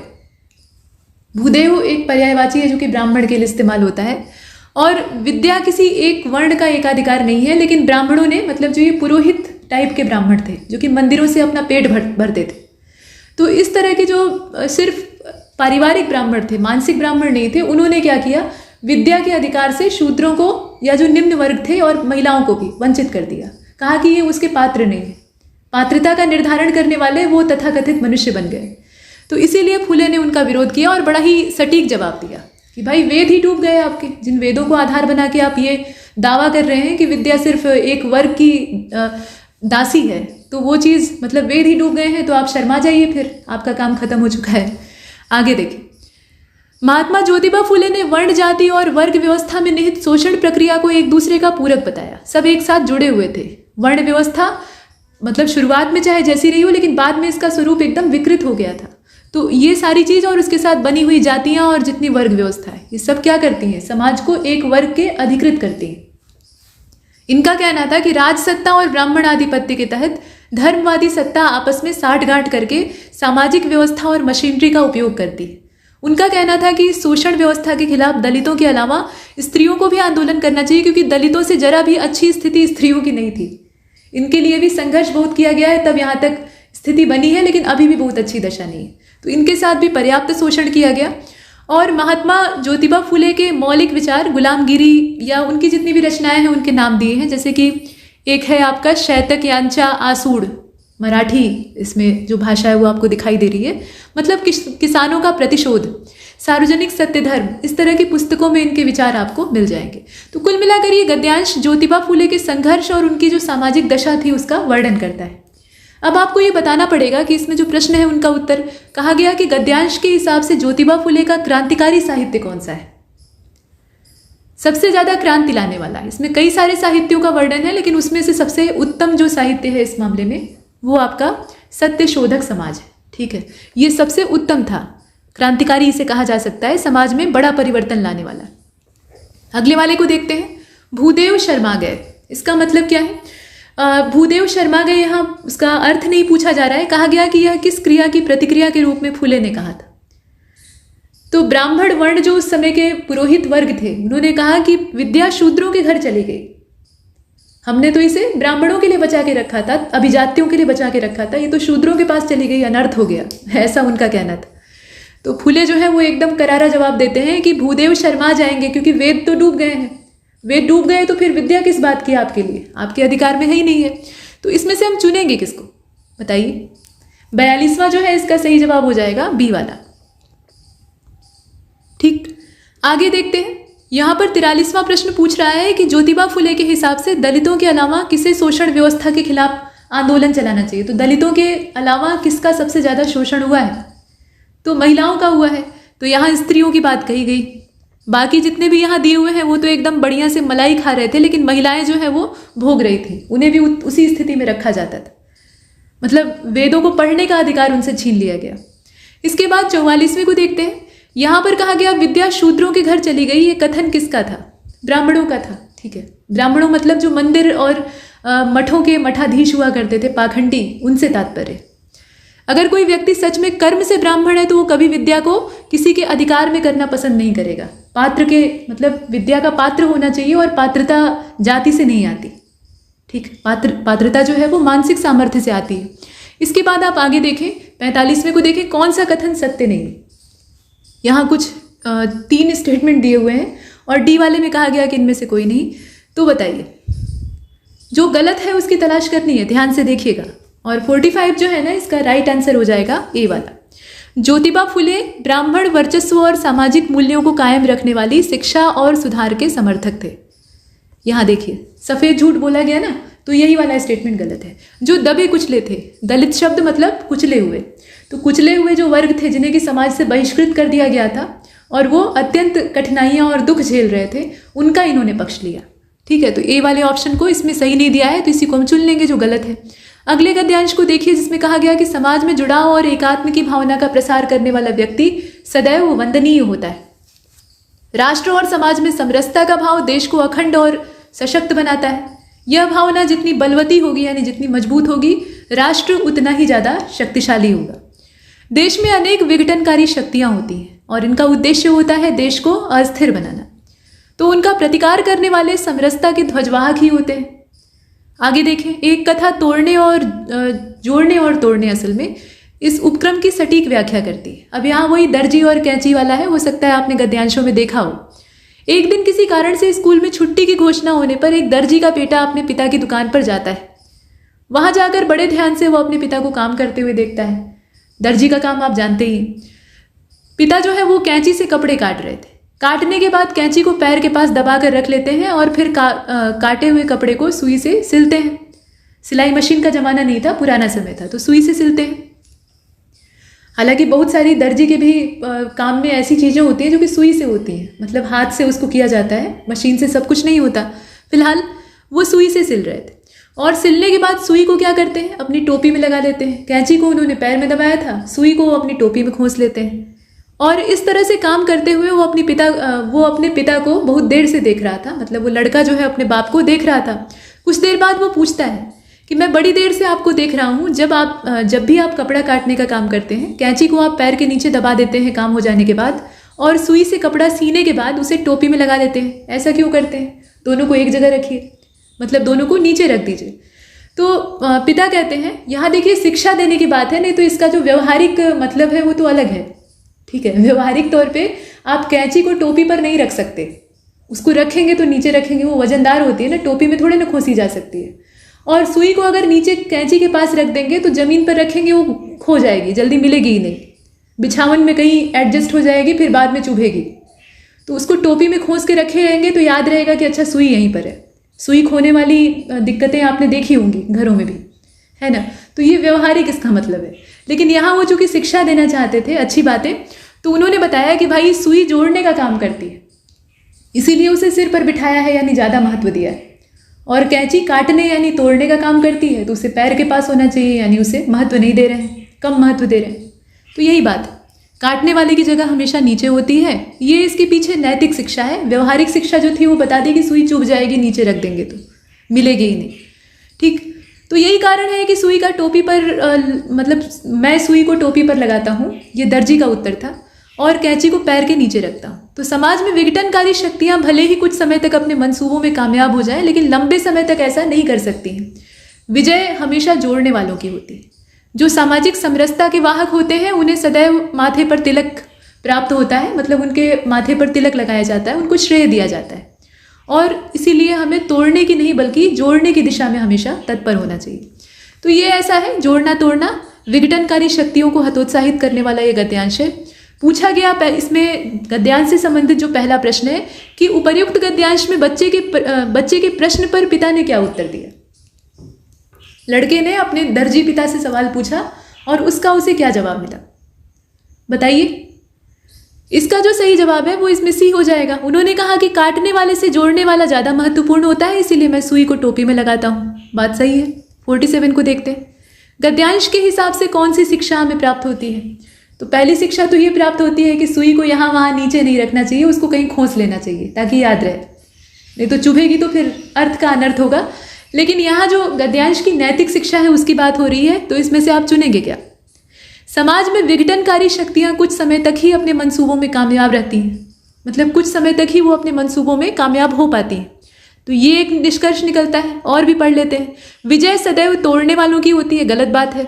हमें सदैव जोड़ने की बजाय तोड़ने की दिशा में संलग्न, यहाँ अगर आप ध्यान से नहीं पढ़ेंगे तो हेर फेर जो शब्दों का है ना उसमें फंस जाएंगे और गलत उत्तर चुन लेंगे।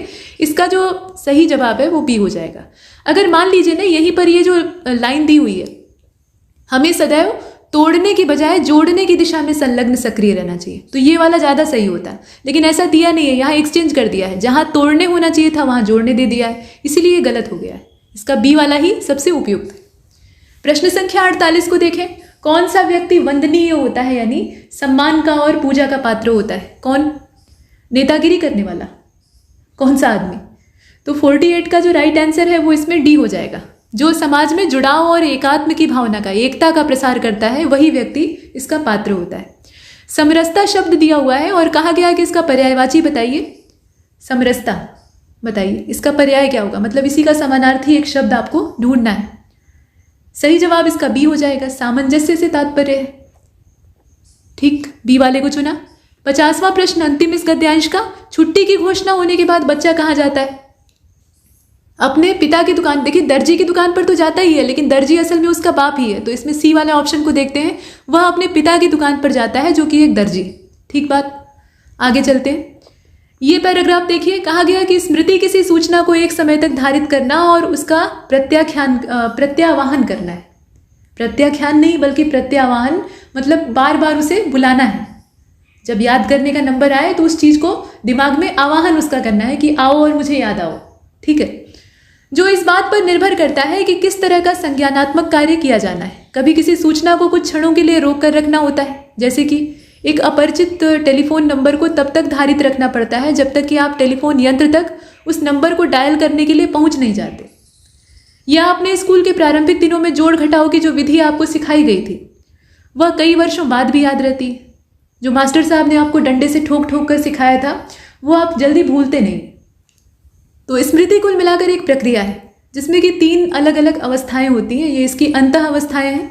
पहला होता है इनकोडिंग, यहाँ देखिएगा, जिसका आप हिंदी रूपांतरण करेंगे तो आएगा कूट संकेतन। दूसरा होता है स्टोरेज यानी भंडारण, और तीसरा होता है रिट्राइवल यानी पुनरुद्धार। ये 3 होते हैं। कोई भी सूचना जो हमारे द्वारा ग्रहण की जाती है वह इन अवस्थाओं से अवश्य ही प्रवाहित होती है। कूट संकेतन पहली अवस्था है जिसका तात्पर्य उस प्रक्रिया से है जिसके द्वारा सूचना स्मृति तंत्र में पहली बार पंजीकृत की जाती है। ताकि इसका पुनः उपयोग किया जा सके। जब भी कोई बाह्य उद्दीपक हमारी ज्ञानेंद्रियों को प्रभावित करता है तो वह तंत्रिका आवेग उत्पन्न करता है, ठीक है, और इन्हें हमारे मस्तिष्क के विभिन्न क्षेत्रों में पुनः प्रक्रमण के लिए ग्रहण किया जाता है। कूट संकेतन में आने वाली सूचना को ग्रहण किया जाता है तथा इससे कोई अर्थ व्युत्पन्न किया जाता है। एक एक शब्द का आपको मतलब बताया जा रहा है और उसे इस प्रकार से प्रस्तुत किया जाता है कि उसका पुनः प्रक्रमण किया जा सके। तो ये मामला है। अब आपको ये बताना पड़ेगा, ये पैराग्राफ तो पूरा नहीं हुआ है, अभी एक पैराग्राफ इसमें और बचा हुआ है, ये लंबा था। भंडारण स्मृति की द्वितीय अवस्था है। यहाँ हम एक एक करके शब्दों का अर्थ देख रहे थे ना, तो अभी तो हम कूट संकेतन को समझ रहे थे। अब जो दूसरा शब्द है स्टोरेज वाला यानी भंडारण, उसका मतलब समझाया गया कि ये दूसरी स्टेज है। सूचना जिसका कि कूट संकेतन किया गया था उसको भंडारित करना यानी इकट्ठा करना भी आवश्यक है, नहीं तो वो चली जाएगी। सूचना का बाद में इस्तेमाल करने के लिए बहुत ज़रूरी होता है। तो भंडारण वह प्रक्रिया है जिसके द्वारा हम सूचना को कुछ समय सीमा तक धारण कर सकते हैं। और इसके बाद पुनरुद्धार, ये तीसरी अवस्था है स्मृति की। सूचना का उपयोग तभी किया जा सकता है जब कोई व्यक्ति अपनी स्मृति से उसे वापस प्राप्त करने में समर्थ हो। ऐसा न हो कि उसे अपनी एकदम सोई हुई मेमोरी में डाल दिया, वो जाग ही नहीं रहा है, समय पर याद नहीं आया तो किस काम का। तो समय पर याद कर सके इसलिए आवश्यक होता है पुनरुद्धार। तो विभिन्न प्रकार के संज्ञानात्मक कार्यों जैसे कि प्रॉब्लम सॉल्विंग का जो तरीका होता है यानी समस्या समाधान या निर्णय डिसीजन मेकिंग, इस तरह के कामों को करने के लिए जब संचित सूचना को पुनः चेतना में लाया जाता है तो ये जो प्रक्रिया है इसको कहा जाता है पुनरुद्धार। अब एक रोचक तथ्य है, रोचक तथ्य यह है कि स्मृति को विफलता इसमें से ये यहाँ पर की होना चाहिए। स्मृति की विफलता इनमें से किसी भी अवस्था में हो सकती है। ये 3 अवस्थाएं हमने स्मृति की देख ली, सूचना भंडारण इत्यादि जो भी आपने देखा वो 3 स्टेज थी। लेकिन आप किसी भी मौके पर फेल कर सकते हैं क्योंकि दिमाग है, ये कोई कंप्यूटर नहीं है, इंसानी मस्तिष्क है, तो इसमें थोड़ा ऊपर नीचे चलता रहता है। यानी जो चीज़ें हैं वो एकदम सही तरीके से मशीनी तरीके से हो या यंत्रवत हो, या आवश्यक नहीं है। तो इसमें कहीं भी विफलता हो सकती है। और आप किसी सूचना का पुनर्स्मरण इसलिए नहीं कर पाते क्योंकि आपने ठीक ढंग से कूट संकेतन नहीं किया था या आपका भंडारण ही कमज़ोर था, आपने उसे ढंग से स्टोर नहीं किया था। मतलब आपको ऐसा लगा कि आपने उसका भंडारण कर लिया है लेकिन ऐसा हुआ नहीं था, तो फिर वो याद कहाँ से आएगी? अगर सच में आपने भंडारण किया होता तो आपको याद आती। तो सारी चीज़ें एक दूसरे से लिंक होती हैं। कहीं एक चीज़ अगर गड़बड़ होती है तो आपकी स्मृति में दोष आ जाता है। ठीक, अब चलते हैं, देखिए यहाँ क्या कहा गया। स्मृति की कितनी अवस्थाएं बताई गई हैं, तो अभी अभी आपने देखा है, बताइए सही जवाब इसका क्या हो जाएगा? 3 अवस्थाएं हैं। पहले कूट संकेतन होता है, उसके बाद भंडारण होता है और उसके बाद फिर आप रिकॉल करते हैं, याद करते हैं, है ना। और देखें 52वें को, यहाँ कहा गया कि गद्यांश के हिसाब से स्मृति क्या है। स्मृति एक प्रक्रिया है, एक सिस्टम है, और उस सिस्टम में 3 अलग अलग फेजेस होते हैं और इसीलिए 52वां जो है इसका सही जवाब हो जाएगा बी, एक प्रक्रिया। इसके बाद यहाँ देखिए अगले वाले को, कूट संकेतन को स्मृति की कौन सी अवस्था के रूप में दर्शाया गया? यही तो पहली अवस्था है। चीज़ों को हम कोड में तब्दील करते हैं, कोडिंग उसकी करते हैं और उसके बाद दिमाग में स्टोर करते हैं, ठीक है। तो ये पहली अवस्था है। पुनरुद्धार किसको कहा जाता है? तो ये स्मृति की तीसरी अवस्था तो होती है, लेकिन इसमें होता क्या है? तो इसमें कई सारी चीज़ें हैं। अब बताइए इसमें से कौन सा ज़्यादा सही रहेगा? 54 करेक्ट आंसर इसका सी हो जाएगा। समस्या समाधान, निर्णय इत्यादि को करने के लिए जब संचित सूचना को पुनः चैतन्य करने की आवश्यकता हो, पुनः चेतना में लाए जाने की जो आवश्यकता है, उसको करने का प्रोसेस कहलाता है पुनरुद्धार। मतलब हम करते क्या है, जो कूट संकेतन करके यानी कोडिंग करके इंफॉर्मेशन फीड की गई थी हमारे दिमाग में, उसको हम जागृत करते हैं कि जगो और हमारे काम आओ, हमें याद आओ, ठीक। तो हमने सी को चुना। 55 जब कोई बाह्य उद्दीपक हमारी ज्ञानेंद्रियों को प्रभावित करता है तो क्या होता है? तो तंत्रिका आवेग उत्पन्न होता है, लेकिन कैसा होता है? तेज होता है, धीमा होता है, या उत्पन्न ही होता है सिर्फ? तो इसमें उत्पन्न होता है, ठीक है। उसमें त्वरित और धीमा करने की बात नहीं है, तंत्रिका आवेग तभी उत्पन्न होता है। अगले पैराग्राफ को देखते हैं। अधोलिखित गद्यांश को ध्यान से पढ़िए, तो ध्यान से आप पढ़ेंगे ही तभी तो उत्तर मिलेगा। कहा गया कि हमारा जीवन पाखंडमय बन गया है और हम इसके बिना रह भी नहीं सकते, यानी पाखंड हमारे जीवन का हिस्सा बन चुका है और उसके बिना जीवित रहना असंभव है। अपने सार्वजनिक जीवन तथा निजी जीवन में कहीं भी हम देखें तो हम एक दूसरे को छलने की कला का खुलकर इस्तेमाल करते हैं। मतलब अब छल प्रपंच का ही जमाना है, ये कहने का मतलब। इसके बावजूद यह विश्वास करते हैं कि हम ऐसा कुछ नहीं कर रहे हैं। हम इस प्रकार की भाषा का प्रयोग करते हैं जिसकी उस अवसर पर कोई आवश्यकता नहीं होती है। हम किसी भी बात को यह जानते हुए कि वह सही नहीं है, सत्य नहीं है, लेकिन उसके बावजूद बड़े ही विश्वास के साथ व्यक्त करते हैं कि यह बात सही है। ठीक, मतलब हम जानते हैं कि सही नहीं है, लेकिन हम अपना फायदा निकालने के लिए उस बात को इतने भरोसे के साथ लोगों के सामने पेश करेंगे कि वो एकदम 100% सही मालूम हो। यही कहा गया। और यहाँ वही चीज़ दोहराई जा रही है कि मतलब इस निष्ठा और विश्वास के साथ हम प्रकट करते हैं कि एकमात्र सत्य यही है, ऐसा सबको लगे। और हम इसे सरलता से कर लेते हैं। क्यों सरलता से कर लेते हैं? क्योंकि आजकल पाखंड और दिखावा हमारे जीवन का अभिन्न अंग बन गया है। आज हम में और अधिकांश लोगों की स्थिति मुंह में कुछ और मन में कुछ और वाली बन गई है। मुंह में कुछ है या मन में आपके कुछ और चल रहा है। आप बोल कुछ और रहे हैं और कर कुछ और रहे हैं, मतलब आपका दिमाग कुछ और सोच रहा है। तो ये जो प्रश्न पूछा गया, इसमें कहा गया कि छलने की कला हम किस प्रकार इस्तेमाल में ले आते हैं? पूरी निष्ठा से या खुलकर, बताइए, या सरलता से? कई सारे ऑप्शन है। सही इसका हो जाएगा डी वाला, खुलकर इसका इस्तेमाल करते हैं बिना झिझक। इसकी आदत पड़ गई है। छलने की कला जो है वो हमारे जीवन का हिस्सा बन गई है, हम इसे गलत नहीं मानते। इसके बाद 57 को देखते हैं। मुख में राम बगल में छुरी, ये लोकोक्ति है आपकी। तो बताइए कि इसमें से किस वाक्य से इसका अर्थ स्पष्ट होता है? मतलब गद्यांश का वाक्य आपको असल में चुनना है, इसका अर्थ नहीं बताना है। इसका अर्थ गद्यांश में किस रूप में इस्तेमाल हुआ है उसको आपको इसमें से चुनना है। तो करेक्ट आंसर क्या होगा? बी हो जाएगा।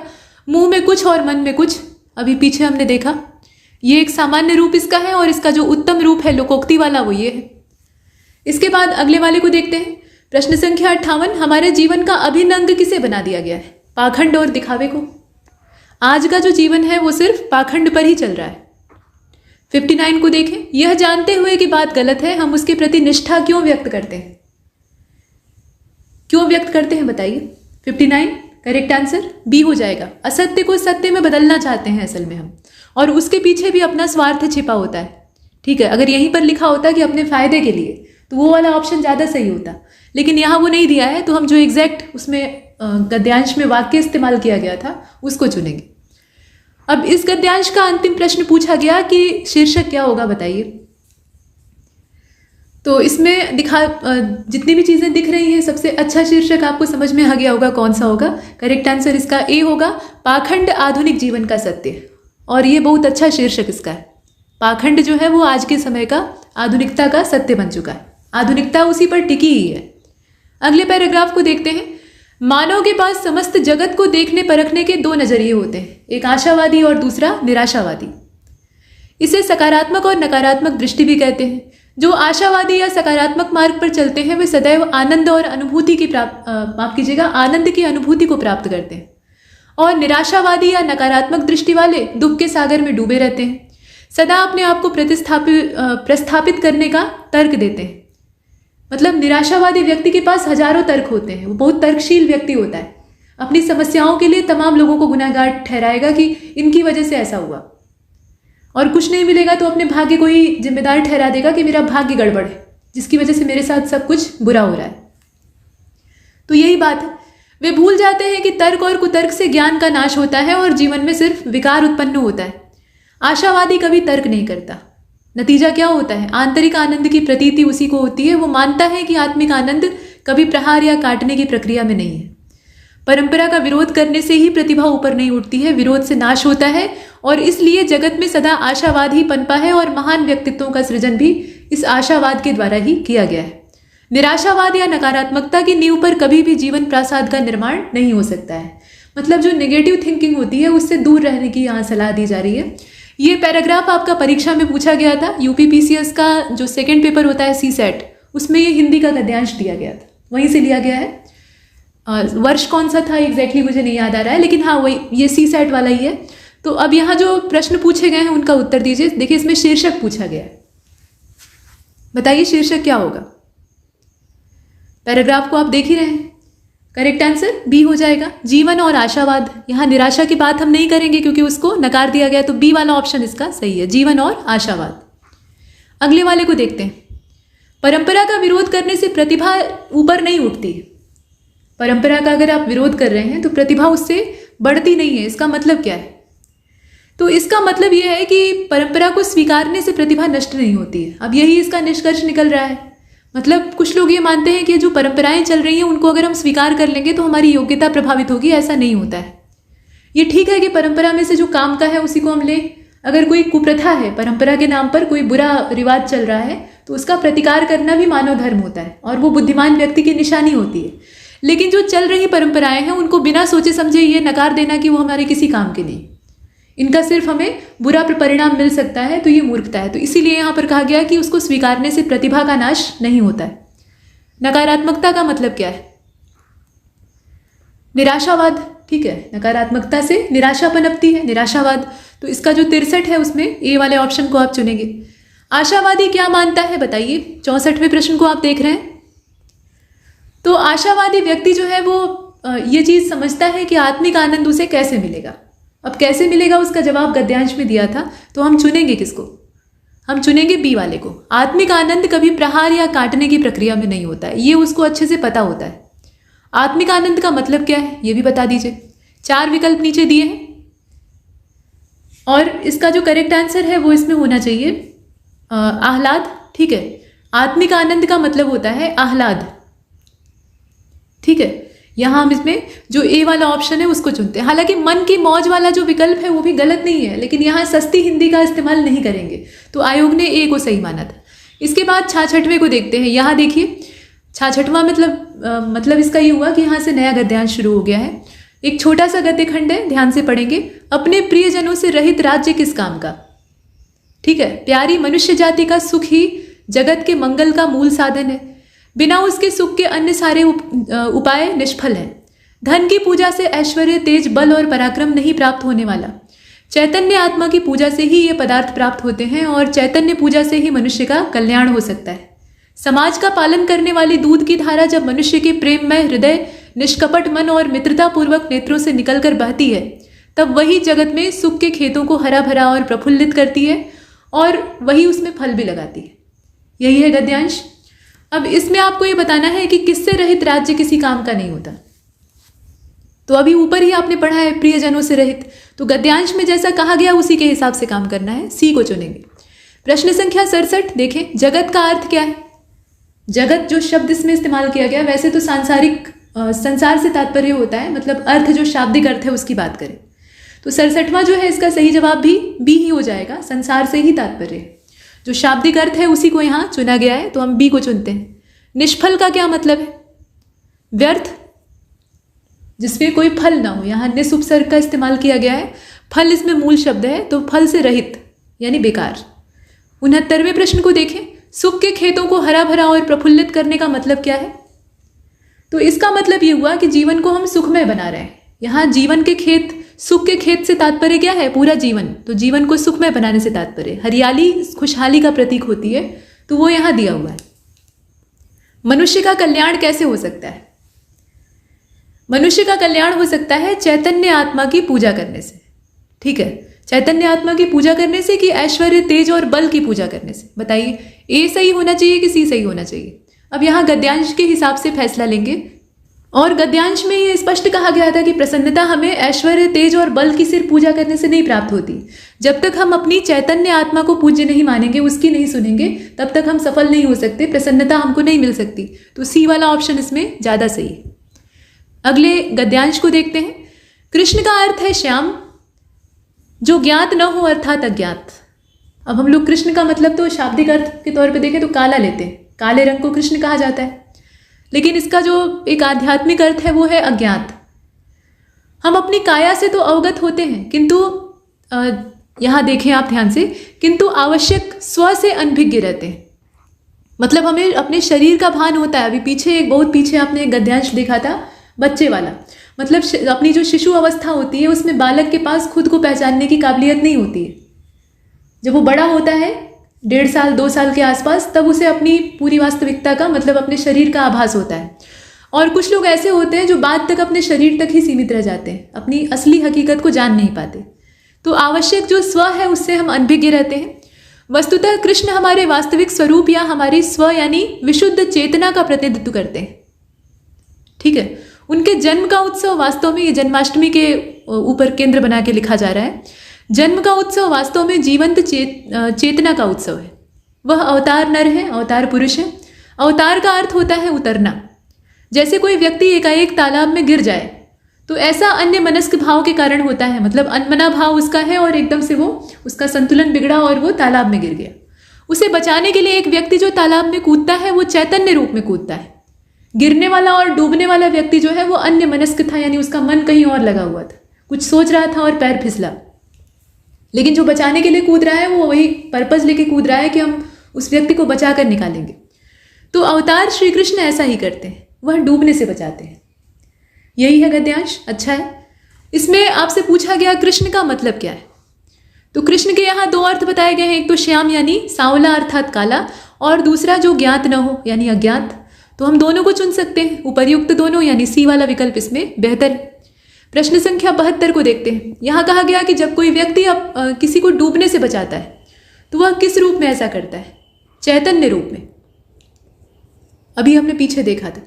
अचानक कोई व्यक्ति अगर तालाब में गिर जाता है तो किस भाव के कारण गिरता है?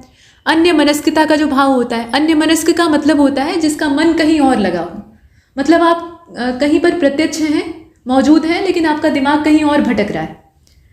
74वें प्रश्न को देखें। इसमें कहा गया कि हम अपनी काया से तो अवगत होते हैं लेकिन किससे अनभिज्ञ रहते हैं?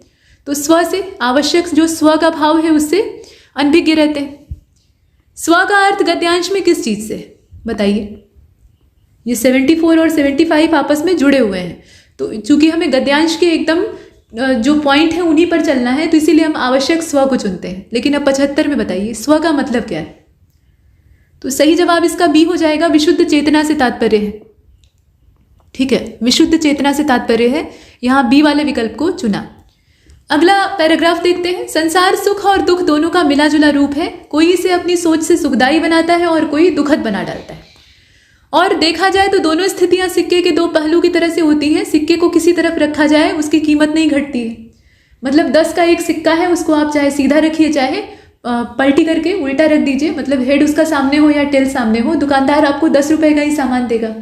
वो ऐसा तो है नहीं कि आपने उसे पीछे कर दिया, मतलब उस पर जो 10 रुपया लिखा हुआ था, मतलब मुद्रा का मूल्य अंकित था, वो नीचे हो गया और जो सिंह स्तंभ का प्रतीक चिन्ह है, भारत सरकार का राजकीय चिन्ह, वो ऊपर हो गया। तो क्या उसका मूल्य 5 हो जाएगा? नहीं, उसके मूल्य में कोई कमी नहीं आएगी। तो वही चीज़ यहाँ समझाई जा रही है कि सिक्के के चाहे दोनों पहलू भले ही होते हों, लेकिन किसी भी तरह से आप उसको रखिए, उसका महत्व नहीं घटता है। इसी तरह जीवन भी होता है। हमारे आध्यात्मिक ग्रंथों में शिव को बहुत सरल देवता के रूप में दर्शाया गया है। भगवान शिव को हम सबसे सरल मानते हैं। लोकहित के लिए समुद्र मंथन के वक्त खुद आगे बढ़कर विष पीते हैं। जब व्यक्ति सहजता से विसंगतियों के जहर को आत्मसात करता है तो उसे डर नहीं लगता, और वह विपरीत परिस्थितियों में सच को जहर मान लेता है तो परेशान हो जाता है। जहर को जहर मान के अगर आप पी रहे हैं तो वहां तक तो गनीमत है, लेकिन आप अमृत को भी अगर ये समझ लें कि उस मटके में तो जहर ही भरा होगा, हमें तो नुकसान ही करेगा, तो भले ही वो अमृत हो लेकिन आप उसको पीकर मर भी सकते हैं, आपका डर आपको मार देगा। तो यहाँ निर्भयता का सबसे पहला लक्षण ये होता है कि आप जो चिंता है उसको एक तरफ रख दीजिए। मतलब आप ये मान लीजिए कि जो चीज़ है उसे हम स्वीकार कर रहे हैं और सरल रूप में स्वीकार कर रहे हैं। तो महादेव ने बड़ी ही सहजता से जहर को अपने अंदर ग्रहण कर लिया, उन्होंने परिणाम की चिंता नहीं की। विपरीतता प्रायः असफलता, धोखा आदि से आती है। यदि कोई छल या छद्म करे, अप्रिय स्थिति उत्पन्न करे तो उसे जहर की तरह पीने की स्थिति बन जाती है, और तब जहर को भगवान शंकर की तरह कंठ में ही रोक लेना चाहिए। यदि जहर जो आप पी चुके हैं वो हृदय में उतरा तो मन क्षुब्ध होगा, ठीक है, बदला लेने का भाव जागृत होगा, और इसी तरह उस जहर को मस्तिष्क तक भी नहीं जाने देना चाहिए, इससे भी क्रोध, लोभ, अवसाद ही उत्पन्न होगा। भगवान शंकर इन्हीं कारणों से कंठ में विष को धारण करते हैं। यहाँ वो नीलकंठ जो भगवान शिव का रूप है उसका विश्लेषण किया गया है कि उससे सामाजिक शिक्षा क्या प्राप्त होती है, सांसारिक तौर पे हम क्या सीख सकते हैं। मतलब ये हुआ कि जीवन में जो भी प्राप्त हो रहा है वह आपके प्रयत्नों का परिणाम है, उससे आपको संतुष्ट होने की आदत डालनी चाहिए, न कि ज़्यादा का लालच करना चाहिए। अब ये बात एक हद तक तो ठीक है, यहाँ भगवान शिव के उदाहरण के साथ समझाया है ताकि कोई इसे काट ना पाए, लेकिन इसमें जो निष्कर्ष निकाला है उससे आप पूरी तरह सहमत नहीं भी हो सकते हैं। लेकिन यहाँ चूंकि उसी के आधार पे आपको उत्तर देना है तो चलिए आगे चलते हैं। अभी ये खत्म नहीं हुआ है।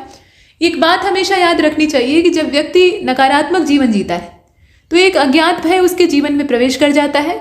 भय उसके मन को कमजोर करता है और शरीर के जितने भी ऑर्गन्स हैं यानी आपके बॉडी पार्ट्स हैं उनको क्षतिग्रस्त करता है, और इसका पता उसे तब चलता है जब शरीर में कोई भयंकर रोग लग जाता है। इसलिए हर हाल में समुचित आप पर होकर भरोसा करना चाहिए। यहाँ कुल मिलाकर मन को स्वस्थ रखने के लिए कहा जा रहा है कि जो है उसमें संतुष्ट होने की आदत डालनी चाहिए। अब यहाँ पूछा गया है कि विपरीतता प्रायः किससे आती है, तो बताइए। विपरीतता के आने का जो सबसे बड़ा कारण होता है, यहाँ देख लीजिए अच्छे से, करेक्ट आंसर इसका क्या होना चाहिए? असफलता और धोखा। असफलता और धोखा ये दो ऐसे अवगुण हैं जिनकी वजह से विपरीतता उत्पन्न होती है। जीवन में जो कुछ भी प्राप्त होता है वो क्या है? तो सब हमारे प्रयत्नों का परिणाम है, और क्या। जो कुछ हम करते हैं वही हमें भोगना पड़ता है, चाहे अच्छा करें चाहे बुरा। 78, उपर्युक्त गद्यांश के हिसाब से जहर यदि कंठ से नीचे उतर जाए तो क्या होगा? मन क्षुब्ध हो जाता है ना। तो इसमें 78 को देखें, करेक्ट आंसर इसका सी हो जाएगा। मन शांत कैसे हो सकता है?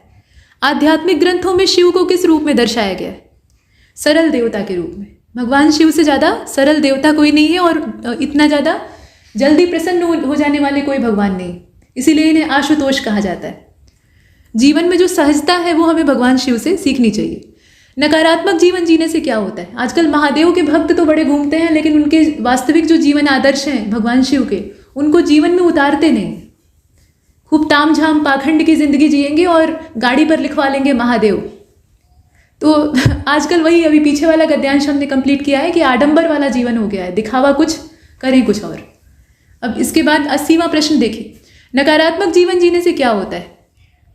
तो अज्ञात भय जीवन में प्रवेश करता है और उसके बाद हमारे शरीर को नुकसान पहुंचाता है। तो इसमें चुनेंगे किसको? करेक्ट आंसर सी हो जाएगा। अज्ञात भय उसके जीवन में प्रवेश कर जाता है। अब वो भय उसका सत्यानाश कर देता है। कहते हैं ना कि चिंता चिता के समान होती है। चिंता अगर आप लगातार करें, अनावश्यक चिंता करें, चिंतन और चिंता में फर्क है, तो चिंता अगर करें अनर्गल, तो परिणाम क्या होगा? धीरे धीरे करके आपका शरीर खत्म हो जाएगा।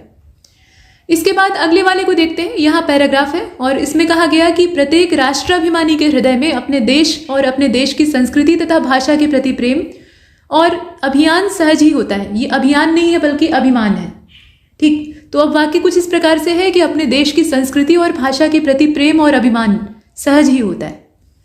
वह अपने राष्ट्र, अपनी जन्मभूमि और राष्ट्रभाषा के लिए प्राणों का उत्सर्ग करने के लिए हमेशा सज्ज रहता है, तत्पर रहता है।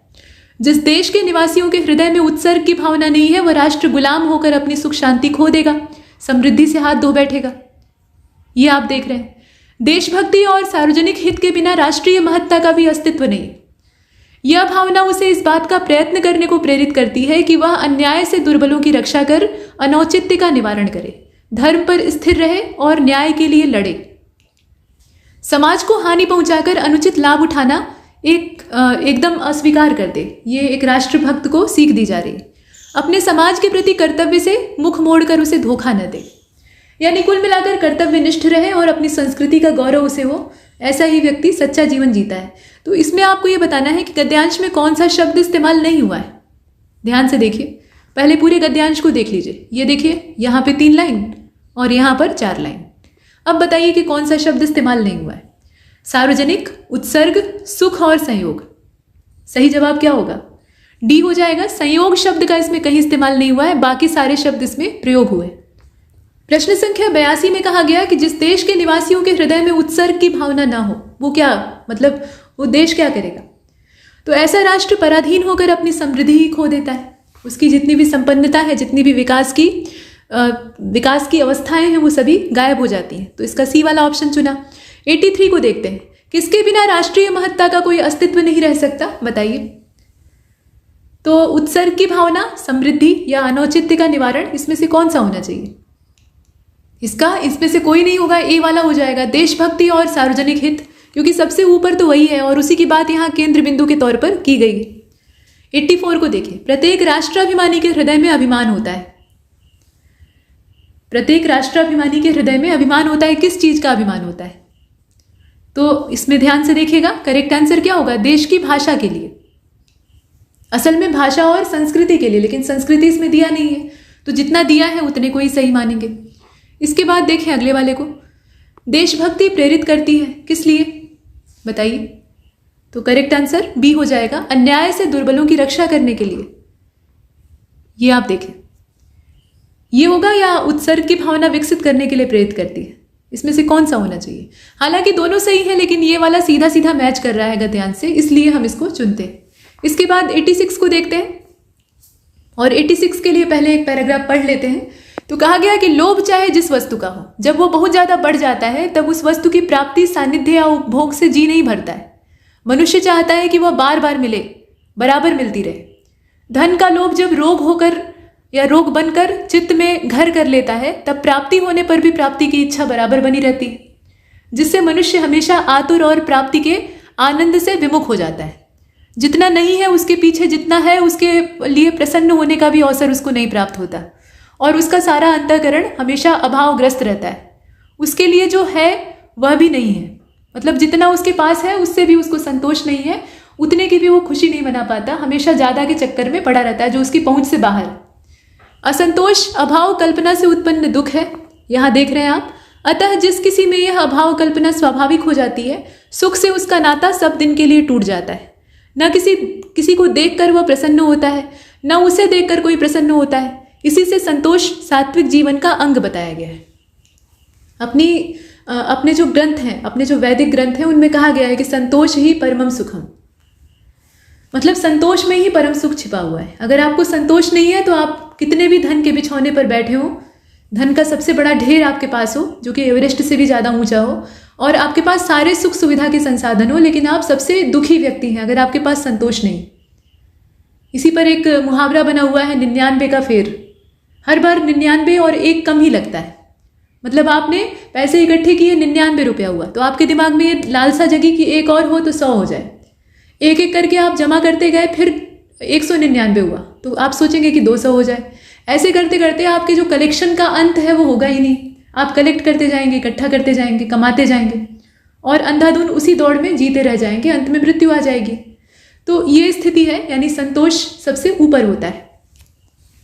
अब यहाँ जो प्रश्न पूछा गया है उसे देखिएगा, जब लोभ बहुत ज्यादा बढ़ जाता है तो इसमें कौन सा होना चाहिए? करेक्ट आंसर इसका हो जाएगा डी वाला, सभी। जितनी चीजें हैं वो सभी सत्य हैं। ये अगर ऑप्शन नहीं होता तो हमें किसी एक का चुनाव करना पड़ता, लेकिन वो मौजूद है, तो इसलिए हम 86 में डी को चुनते हैं। मतलब उस वस्तु की प्राप्ति से जी नहीं भरता, उसके सानिध्य से जी नहीं भरता, उसके उपभोग से भी जी नहीं भरता। ये तीनों ही चीजें होती हैं और इससे हमें कभी संतुष्टि नहीं मिलती।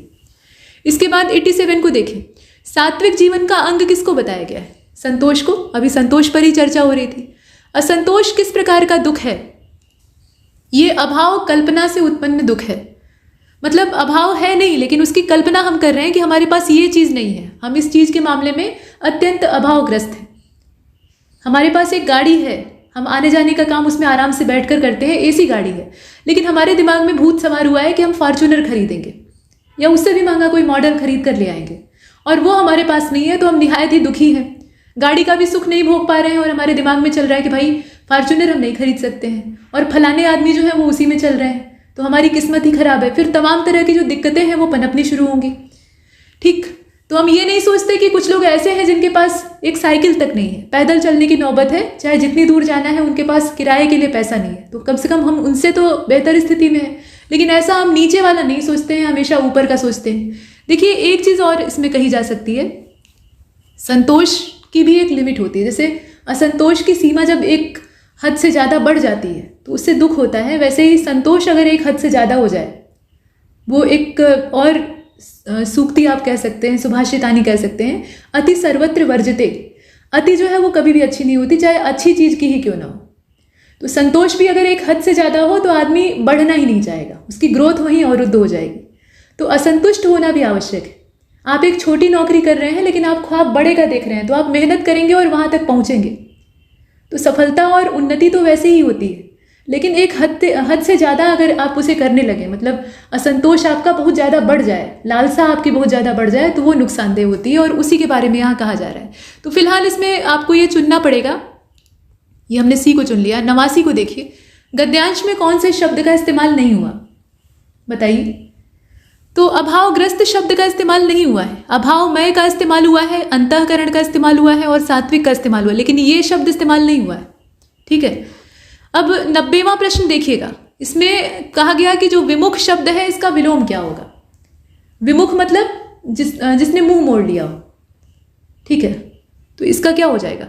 सम्मुख हो जाएगा। सम्मुख यहाँ दिया नहीं है, तो अब एक विकल्प आपको तलाशना पड़ेगा और करेक्ट आंसर इसका सी हो जाएगा, उन्मुख। सम्मुख कहिए चाहे उन्मुख कहिए, बात एक ही है, तो हम सी को चुनते हैं। अगले गद्यांश को देखते हैं। जिन कर्मों से किसी प्रकार का कष्ट या हानि सहने का, यहाँ देखिएगा, जिन कर्मों में किसी प्रकार का कष्ट या हानि सहने का साहस अपेक्षित होता है, उन सब के प्रति उत्कंठापूर्ण आनंद उत्साह के अंतर्गत लिया जाता है। कष्ट या हानि के भेद के हिसाब से उत्साह के भी भेद हो सकते हैं। यहाँ प्रकार बताया गया है। साहित्य के जो मीमांसक हैं, साहित्य के जो समीक्षक हैं, उन्होंने इस दृष्टि से युद्धवीर, दानवीर और दयावीर, युद्धवीर, दानवीर और दयावीर इस तरह से भेद किए। इत्यादि शब्द लगा है, यानी और भी हैं, लेकिन यहाँ 3 का वर्णन। इनमें सबसे प्राचीन और प्रधान युद्ध वीरता है, क्योंकि जिंदगी की नींव युद्ध के आधार पर ही रखी गई।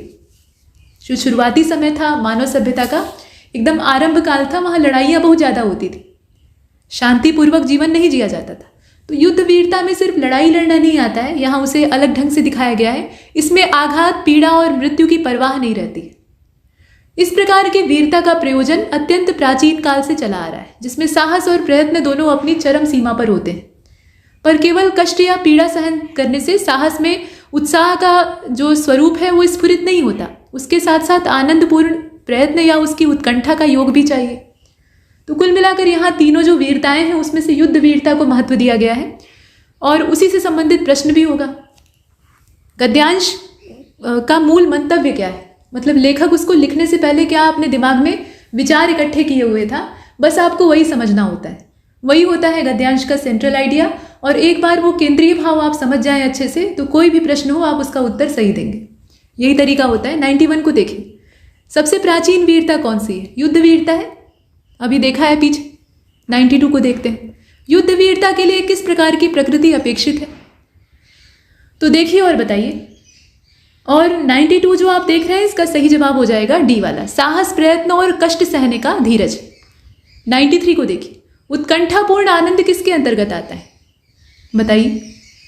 सही जवाब क्या होगा? वीरता के अंतर्गत आता है। उत्कंठापूर्ण आनंद का जो स्रोत है वो असल में बहादुरी है। साहित्य मीमांसकों ने वीरता के लिए कौन कौन से भेद किए हैं आपको बताना है। तो 3 है यहाँ पर, युद्धवीर, दानवीर और दयावीर। इसके बाद 95 को देखिएगा, उत्साह के भेद किस आधार पर किए गए? तो उत्साह के भेद किए गए हैं कष्ट और हानि के आधार पे, मतलब दोनों का अंतर करके उसी का जो एक व्याख्यात्मक स्वरूप है वो हमको पेश किया गया है। तो डी वाले ऑप्शन को इसमें चुन लेते हैं। अगला गद्यांश देखते हैं जो कि इस पूरे वीडियो का अंतिम गद्यांश है। हम शतक लगाकर यहाँ से समापन करेंगे। तो कहा गया कि साहित्योन्नति के साधनों में पुस्तकालयों का स्थान अत्यंत महत्वपूर्ण है। इनके द्वारा साहित्य के जीवन की रक्षा, पुष्टि और अभिवृद्धि की जाती है। पुस्तकालय सभ्यता के इतिहास का जीता जागता गवाह होते हैं। इसी के बल पर वर्तमान भारत को अतीत का गौरव प्राप्त होता है। अतीत के गौरव पे हम गर्व करते हैं। असल पुस्तकालय भारत के लिए कोई नई चीज नहीं है, तो पहले से ही हमारे पास थे। लिपि के आविष्कार से आज तक लोग निरंतर पुस्तकों का संग्रह कर रहे हैं, क्योंकि लिपि का आविष्कार होगा तभी तो पुस्तकों की रचना होगी। मतलब लिखेंगे आप तभी तो किताबें बनेंगी। तो लिखने के लिए लिपि होनी आवश्यक है, भाषा से सिर्फ कुछ नहीं होने वाला। तो हमारी जो लिपि है जब से इजाद हुई है तब से पुस्तकालय चले आ रहे हैं। पहले देवालय, विद्यालय, नृपालय, इन संग्रहों के महत्वपूर्ण स्थान हुआ करते थे। आज के समय की तरह लाइब्रेरियां नहीं होती थी। जो मंदिर होते थे वहां भी पुस्तकालय होते थे। मंदिर के साथ पाठशालाएं जुड़ी होती थी। विद्यालय तो होते ही थे, विद्या का स्थान है तो वहां तो पुस्तकालय होंगे ही। नृपालय यानी राजा का जो प्रासाद होता था, निवास स्थान होता था, वहां भी एक अच्छा खासा पुस्तकालय होता था। इसके अतिरिक्त विद्वजनों के अपने निजी पुस्तकालय भी होते थे। मुद्रण कला के आविष्कार से पहले पुस्तकों का संग्रह करना आज की तरह से आसान नहीं होता था। आजकल की स्थिति के पुस्तकालय में जितनी संपत्ति लगती है, उस बीते समय की अगर बात करें तो उस समय एक पुस्तक को तैयार करने में उतना खर्चा लग जाता था। ठीक है, भारत के पुस्तकालय संसार में अपना सानी नहीं रखते थे। प्राचीन काल से लेकर मुगल सम्राटों के समय तक यही स्थिति थी। और चीन, फारस प्रभृति सुंदर स्थित देशों के जो झुंड हैं वो विद्यानुरागी, मतलब कहने का मतलब कि जो सुदूर देश हैं, विदेश हैं, जैसे कि चीन है, फारस है, या इस तरह के और भी हमारे पड़ोसी हैं, वहाँ से विद्यानुरागियों के यानी विद्या के आसक्त लोगों के, दार्शनिकों के, भिक्षुओं के झुंड हमारे देश तक आया करते थे लंबी लंबी यात्राएं करके। ये किताबें और यहाँ की जो संपदा थी, मतलब ज्ञान संपदा थी, वो उन्हें खींच कर ले आती थी। तो ऐसे करके दिया हुआ है। अब इसमें आपको ये बताना होगा कि ये जो देवालय, विद्यालय और नृपालय दिया हुआ है, ये किसके संग्रहों के प्रमुख स्थान होते थे? पुस्तकों के। ठीक है, इसके बाद देखें अगले वाले को, किन देशों के विद्यानुरागी लंबी यात्राएं करके भारत आया करते थे? तो चीन और फारस दोनों से आते थे, इसलिए सी वाले को चुनेंगे। प्रश्न संख्या 98, पुस्तकों के द्वारा या पुस्तकालयों के द्वारा किसके जीवन की रक्षा, पुष्टि और अभिवृद्धि होती है? देखिए, पुस्तकें हैं तभी साहित्य है। साहित्य और है ही क्या? पुस्तकें ही तो हैं। अब वो चाहे डिजिटल फॉर्मेट में हो या हार्ड कॉपी हो, लेकिन साहित्य का मतलब ही है कि कुछ रचना होगी, चाहे वो कविता हो, कहानी हो या कोई भी स्वरूप हो, लेकिन रचना होगी तो पुस्तकालयों से। तो यहाँ पुस्तकालयों के द्वारा किसकी जीवन रक्षा होती है? साहित्य की। ठीक, और साहित्य की रक्षा होगी तो धर्म, राजनीति और समाज अपने आप रक्षित हो जाएगा। अगर इसमें एक और ऑप्शन होता कि सभी की, तो हम सभी को चुनते, लेकिन सबका माध्यम क्या होता है? साहित्य। इसके बाद 99 को देखते हैं, साहित्य की उन्नति के साधनों में महत्वपूर्ण स्थान किसका है? निश्चित तौर पर पुस्तकालयों का है। और 100 को देखें, सभ्यता के इतिहास का जीता जागता गवाह है क्या? तो पुस्तकालय। आराम से आपने प्रश्नों के उत्तर दिए, लेकिन टेढ़े प्रश्न भी पूछे जा सकते हैं। हो सकता है कि एकदम सीधा दे दे और थोड़ा सा घुमाने के लिए कुछ प्रश्नों को ऐसा ट्विस्ट करे कि वहां पर आप गलतियां करें। तो एकमात्र इससे बचने का रास्ता यही होता है कि गद्यांश को भली भांति समझिए, पढ़िए कम से कम 2 बार। इससे आप जो गलत उत्तर है उसको चुनने से बच जाएंगे। और प्रश्नों को भी ध्यान से पढ़ना आवश्यक होता है। प्रश्न में एक शब्द से अर्थ का अनर्थ हो सकता है, आपके उत्तर गलत भी हो सकते हैं और सही भी हो सकते हैं। तो प्रश्नों को पढ़ने में आपको चैतन्यता बरतनी है, सावधानी रखनी है। और इसमें इतना ही। आपकी आगामी परीक्षा के लिए ढेर सारी शुभकामनाएं और तब तक के लिए नमस्कार।